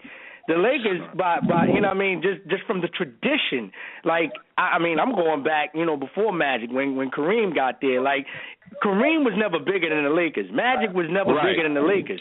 Wait, Trace, even though he really was. Right, exactly. But now the organization is I'm disgusted with the Laker organization right now. They have no backbone, son. Check this out. Let me put some hot sauce on that. So Michael Beasley didn't even want to play with this guy. Heroin-addicted Michael Beasley opted to go play overseas. I want to say something about what you said. You brought up a great point about now in sports how it's about the player and not the team. I know that David Stern was partially responsible for that, and it was all about commerce. He figured out a way to attract more revenue was to market individual players. So he came around the same time that Michael Jordan came in the league, which is why you saw the difference between, say, Lakers Celtics, and then Jordan came the same year as Stern. It became about Michael Jordan and the Bulls. So every player after the Stern era, it was marketed as every team had that one player, whether it was Dominique and the Hawks, Michael Jordan and the Bulls. But now here's the sad thing about Michael Jordan team we gotta recognize. With all the money that Chicago was making, why was you not able to put cats around this dude? Same thing with Cleveland and so on and so on. The problem is mentality. We got some of these people who are in charge of these teams who are suspect from the giddy up. And so, that's what a bigger problem is. Let me also say this real quick about Cole. So why are you disrespecting Swaggy P talking about his girlfriend? You ain't no leader. That's not what leaders do. You know what I'm saying? I agree, man. That's the type of shit you get punched but haters, on the way to your Lamborghini. Haters will talk about everything but Kobe's game and the 5 rings. His game is superb. I understand what you're saying, though. Hey, Q, man, thanks for the call. Thanks for all the knowledge you dropped, man. All right, peace out. Appreciate the support, man. We got people to get to. Thanks, homie. Huh? Yeah, but Trey, let's just jump right into basketball, let's stay with the Lakers, man. Let's start with that. We know stay with the Lakers, man, because I'm also a Lakers fan, and it's very difficult to watch Nash and Randall. Randall's done for the season already. Time out, Jim. Hey, B. Austin, you hear this, man? You hear these two spoiled Lakers fans? We Sixers fans, man. You're right. We all spoiled. We spoiled. I'll admit it. We all spoiled, man. Come on, man. We got 16 banners in the Rafters. We all spoiled. Hey, listen, man. You know what Zach said, man. 16 ain't enough, man. 16 ain't enough. Let's rap about that, man. But it's hard to watch. Lynn ain't got no rings and no Raptors. Wesley Johnson has no rings and no Raptors. We talking about 2014, and they suck. You're right. I feel sorry for Kobe. Listen, man, I gotta swallow my pride, brother. It's very hard to watch right now, man. It's very I haven't even seen a game yet. Yeah, you don't want funny, to. I watched the game. I watched the first two. You don't want to see that, man. I know. I already know. You definitely don't want to. I was telling Dev the other day. I was like, I never thought that I would live to see a day. And the thing is, he's still going to get his 24 to 26 points per game, but it ain't going to mean nothing because them other dudes are a D-League team at best. Absolutely. I don't even know if he's going to get that, B. Austin, but here's my thing. I never thought that I would live to see a day. You're a closet hater. I never thought I would live to see the day where the Clippers were the biggest show in town. Like that, I never thought I would live to see that. Like me either, yo. Yeah. Me either. And I hate to say it. Like I said, Cole, you've done your thing for I don't know how many years in this league. You've given us highlight reels. You've given us the 81 point game and all that. But he has single-handedly torn that franchise along with the Bush, along with Jerry Bush passing away. You know what I'm saying? I agree with you, Trey. The only thing is, I say that, and Lakers fans get mad at me, but I really believe that. It was a point where they should have just moved away and kept growing because at the end of the day, as long as he's there, you're not going to compete for a championship. See, B. Austin, what you don't understand is you want to watch him score a bunch of points and make a bunch of highlights, but as a fan of the team, we don't care about that. We want to see championships. Therefore, him scoring a bunch of points means nothing for us because it's keeping the team stagnant. They're not allowed to grow the younger player. And then you have the league that's changing overall. Cats don't like him, don't want to play for him.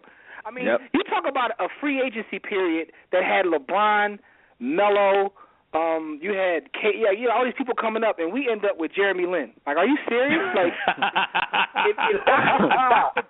if Dr. Buff was here, that wouldn't have happened, man. Hell no. Yeah, I mean, when you think about it, when the free agency period, it sounds good. It sounds good to use that cliche.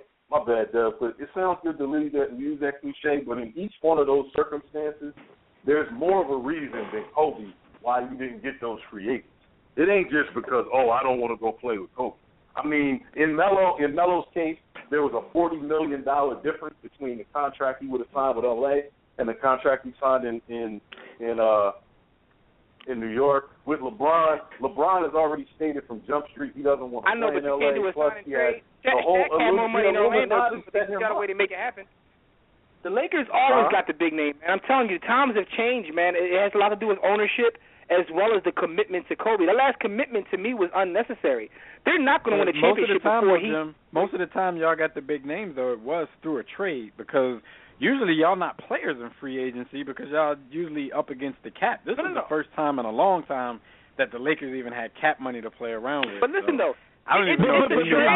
But I think you guys are missing the point. People actually wanted to come regardless of what the pay was. You know what I'm saying? Okay, whether it be through a trade or not, those people that were involved in that trade, those players that were involved in that trade wanted to come play for the brand. Right. You know what I'm saying? They wanted to come play. They wanted to be in purple and gold. There's a difference in the way the whole sport is looked at because these dudes play for brands first. They play for their own brand. They play for them. They play for their own brand. They play for their own brand. That's why I say it's a player-driven league. Yeah, it's different. You know why? Because back then, like, you know, in the 90s, cats needed New York and they needed L.A. Right. You know, to sustain their brand. Now, you know, like LeBron, it's a global market. You get as big as LeBron. Like, LeBron could go to Milwaukee and still be the same brand that he is. So that's a little bit different. I say LeBron played basketball. That's his part-time gig. Like, LeBron is his brand is so big. Basketball is his part-time job. That ain't even what he do. But I agree. I mean, when I hear people say that, I don't even look at it as a knock on Kobe. I look at it as, you know, the guys in the league, they just don't have the same mentality as him. So no, you don't want to play with a dude. Yeah, you don't want to play with a dude that's going to put that kind of pressure on you. You know what I'm saying? Kobe's more worried about Kobe's more worried about his brand in China than he is about the Lakers. You know what I'm saying? Like, that's real. Like, you know what I mean? Like, that's what it is. I agree with you, Dad. You made a great point, though, right? You said that it's basically he's cut from a different cloth. He's the bridge between, say, the Jordan era and the LeBron era, right? Yep. So, but my thing is, if you're running the business, if you're running the Lakers, like, don't you have to understand the dynamics of the league and say, listen, this guy's mentality doesn't work with this new crop of players. Let's just try to move towards that. And Jim, and that's what I think. That's why I think the Lakers went wrong in free agency. I mean, it may have a lot to do with them holding on to Kobe, but I think because the Lakers are the brand that they are, I think they may have gone into free agency a little cocky. Like, we're the Lakers. Of course, somebody's going to come to us. And it didn't work out, and now they're trying to patchwork. They're trying to patchwork up a roster, and you know the Sixers are trying to lose, and our roster is just as good as the Lakers minus Kobe. You know, they're not doing this on purpose like we are. That's another tragedy in sports, though, too, man. How is it that the 76ers? Come on, man. We're talking about one of the staples of the league, like. That means nothing anymore. Yeah. You know what I'm saying? The Celtics means nothing anymore. Right. Again, Trey, you got to look at the way these young cats look at what they're doing. Everything is about their brand. Like, no doubt. I'm going to be honest, and there's no way for me to prove this, but I don't think a lot of these guys even care about winning at basketball because of the competitive aspect and wanting to be the best. I think LeBron and some of these other dudes, but him specifically, winning championships is an enhancement to his brand. It's not that he wants to win them because I'm all consumed with a love of basketball. This is what I do to advance my brand. Yeah, because if that was the case, he wouldn't have won them with Wade and Bosh. You're right. Yeah. Going to Philly is, it's my city. I love it. But that's not like playing in Miami. That's not like playing because it's difficult for Philly to attract the free agents. And let's face it, LeBron, as great as he is, he's the best player in the world. But LeBron isn't a go-it-alone type of dude where he's saying, come to me. LeBron is a hired gun. He is the first of a rare breed of mercenary. Like, dude will play for anybody if you're going to surround him with the right pieces and it can help him advance his brand. If it can help him advance his brand, he's like, I'll come and play. LeBron is like the first. He's like the first player. Like everybody's had their run where they've been the best. Mike was the best at one point. Magic was the best at one point.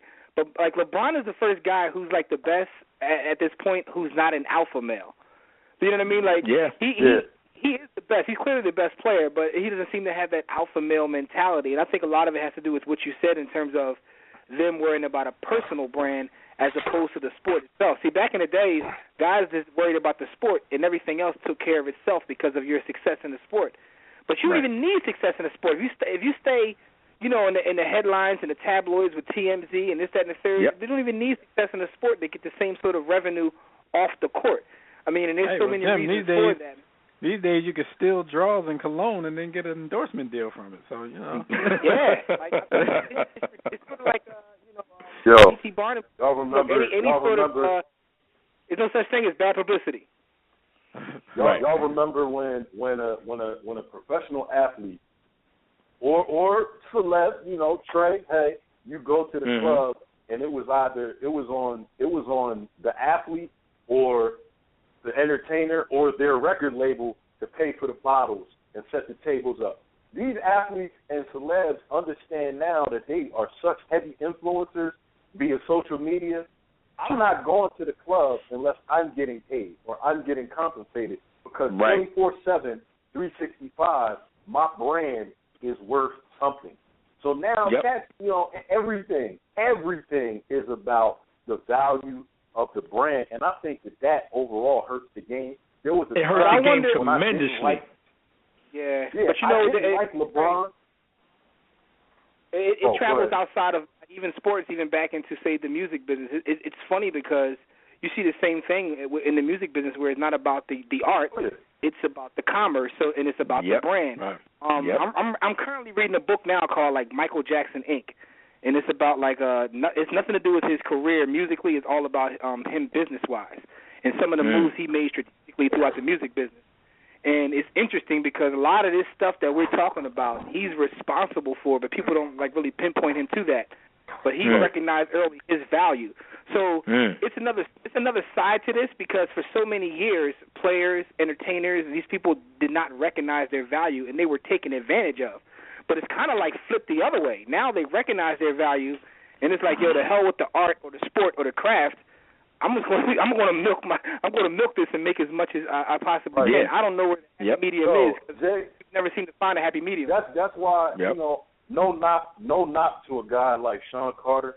I appreciate his talent as an artist, but he doesn't make music for the love of the art any longer. He makes it as a further enhancement to his brand. It's obvious by what we hear in terms of his bars. So it's like it's all the way around. It's like a dumbing down of society. We have a weaker human being, but that's I don't want to talk too much. But I'm saying that's real. But it's relevant. It's relevant. You know what I'm saying? It's relevant. That's a relevant point. Yeah. So my thing is, where's the happy medium? Because the reason it got this way is because the athletes, the entertainers were taking advantage of. It's a response. When you look back at Michael Jordan's career specifically, because he was a global icon, the money that the Bulls were paying him his first years in the league is laughable. He wasn't even making a mill, and they were making millions upon millions. He got him back at the end, but I mean in the beginning, stuck him up for 60 at the end.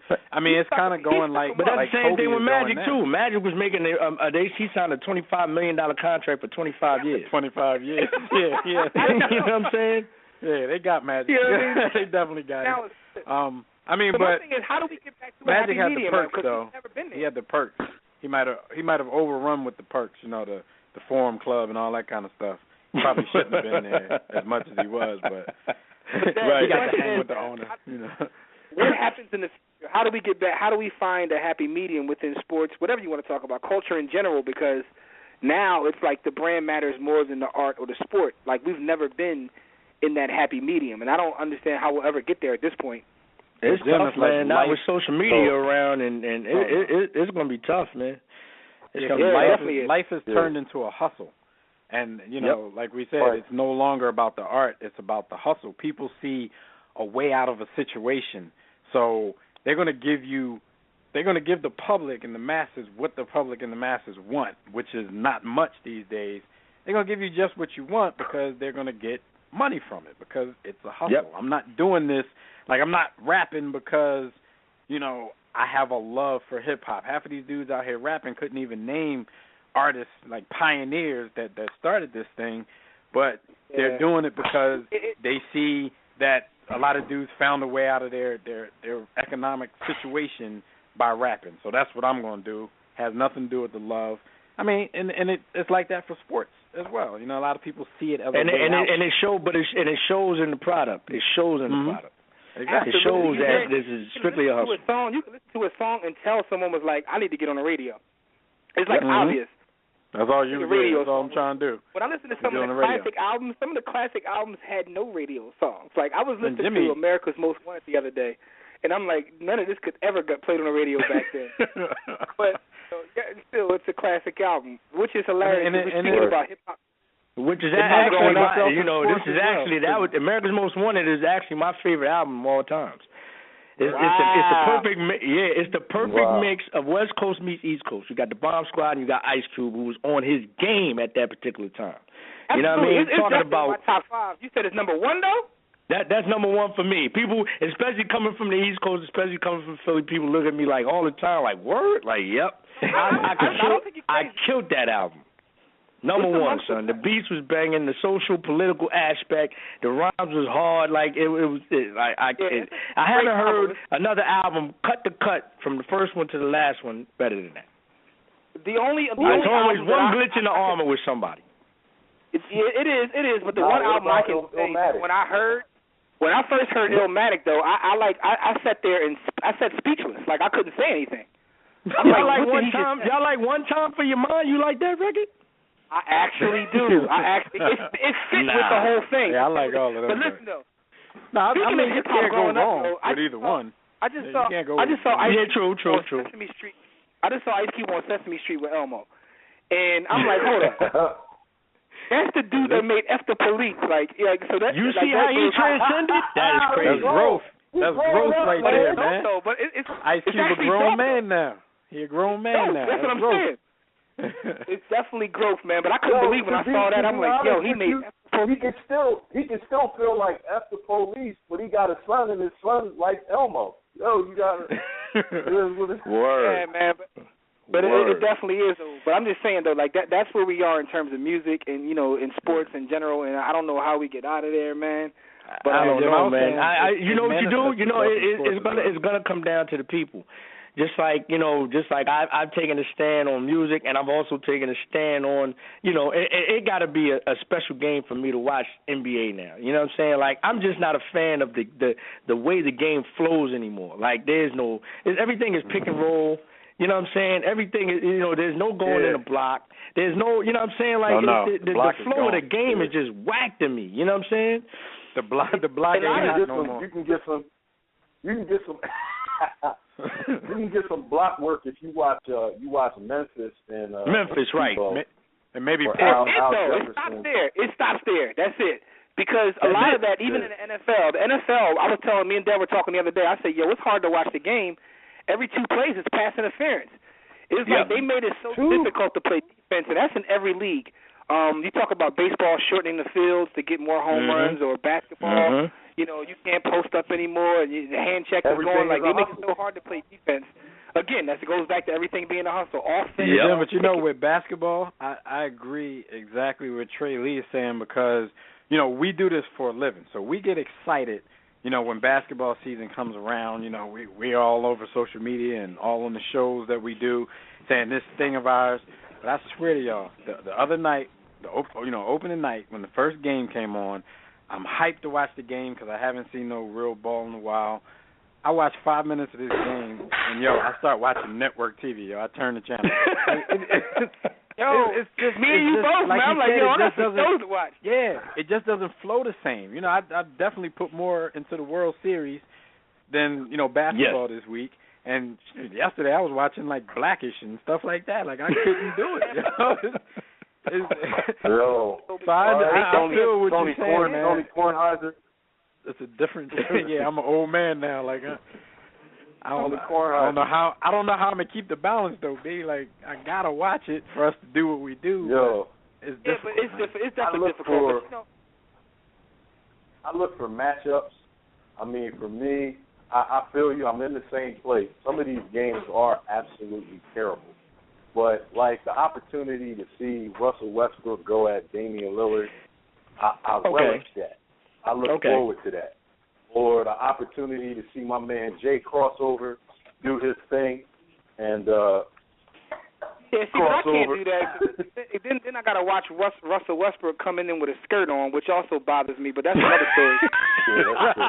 That's true. But it's interesting, man, because the one thing I can say about sports that still keeps me interested is because being a grown man, going back to the topic of our conversation, sports is bigger than the actual game these days. With these guys getting in trouble and with so much going on socially, sports is a great conduit to what's going on in the world in general, man. Mm-hmm. There's a lot of no doubt through sports, which is why we do what we do, man. But yeah, that's a great conversation. No. Man. This program, you guys are a part of, probably one of the main reasons why, because I tune in, you know what I'm saying, and you guys are, just the conversations that you guys have, it kind of, at least you have me wanting to at least attempt to turn something on, you know what I mean? Yeah. We try. Please, I want to give you guys kudos, man. Keep doing what y'all doing. Please keep doing what y'all doing. And the same goes for you, man. We appreciate what you do, man. You know what I mean? So, same goes for you, man. Before we get you out, let me ask you a question though, Trey. Let's get some quick predictions for you for the bowl and for basketball. Who you got winning the bowl as of right now? We know it's early, but what do you see? Super Bowl right now, man. It's looking like Denver, but I say that with an asterisk because I know how Peyton gets in certain situations, man. He's the greatest regular season quarterback in our time. You know what I'm saying? Yeah, but I agree. I know how he gets in certain situations. But right now, I'll just say Denver. And as far as what you say, NBA. Yeah, we know it just started 2 days ago, but the NBA is easy. We could tell. We probably already know there's only about 5 teams that could win it. Right. So we going with.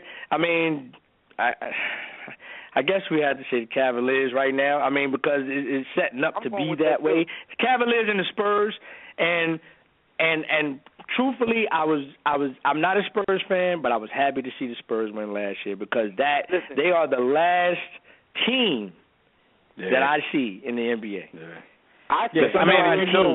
Exactly. You can emphasize the word team when Kawhi Leonard wins the Finals MVP. Right. You got a team because anybody could have won. I think Nike got the fix in, and they're going to have Cleveland play San Antonio because that's who LeBron lost his first Finals to. Oh, absolutely. So he comes back home.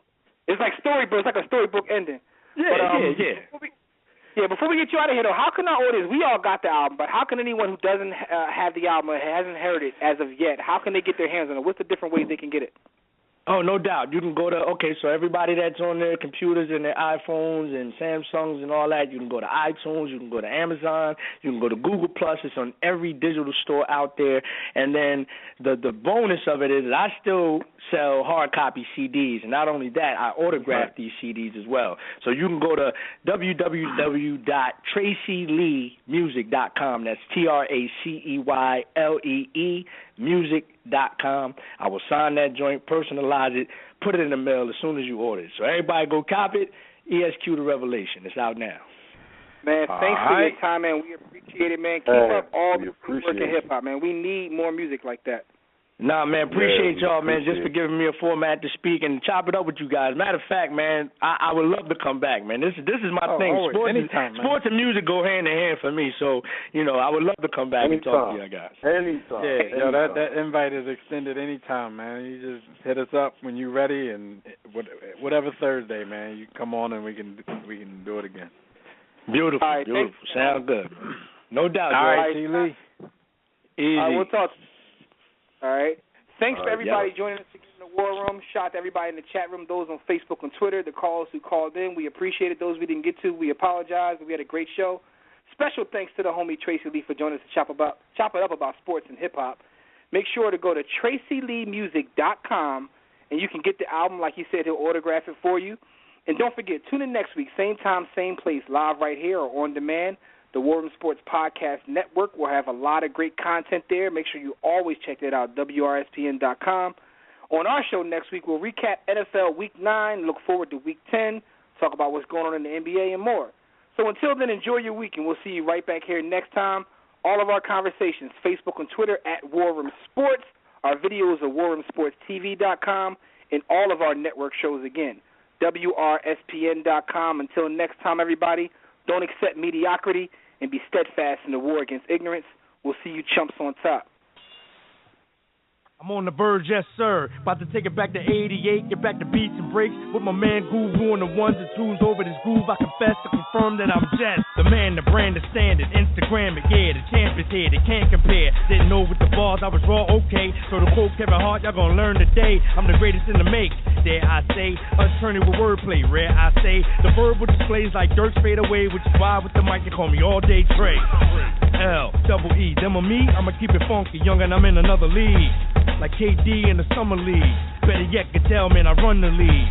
Give me the R on DMC, dog. I can have these sucking MCs. To be honest, your money means nothing to me. It's still garbage. You want it with the OG homie that spits nauseous. Nah, matter of fact, so ill. I need a hospice, yeah. The takeover's in progress. Take it how you want to, partner. You know we get down's my mantra. Arming up to death, yup, I'm still tied to the roster. Like the all tied to Sinatra. A lot of new cats on Twitter gon' follow me now, but we gon' kill it with or without ya. That's cause I'm a hustler, boss, and a threat. Analyzing the game like Barkley and Kenny the Jet. TNT with the flow, detonating the set. I'm a dean with the flow, educating the next. And my leads for them folks who resonate with a cat by any means with the flow of replication of X. Malcolm. War Room Sports. www.warroomsports.com. What? Ain't no more to it.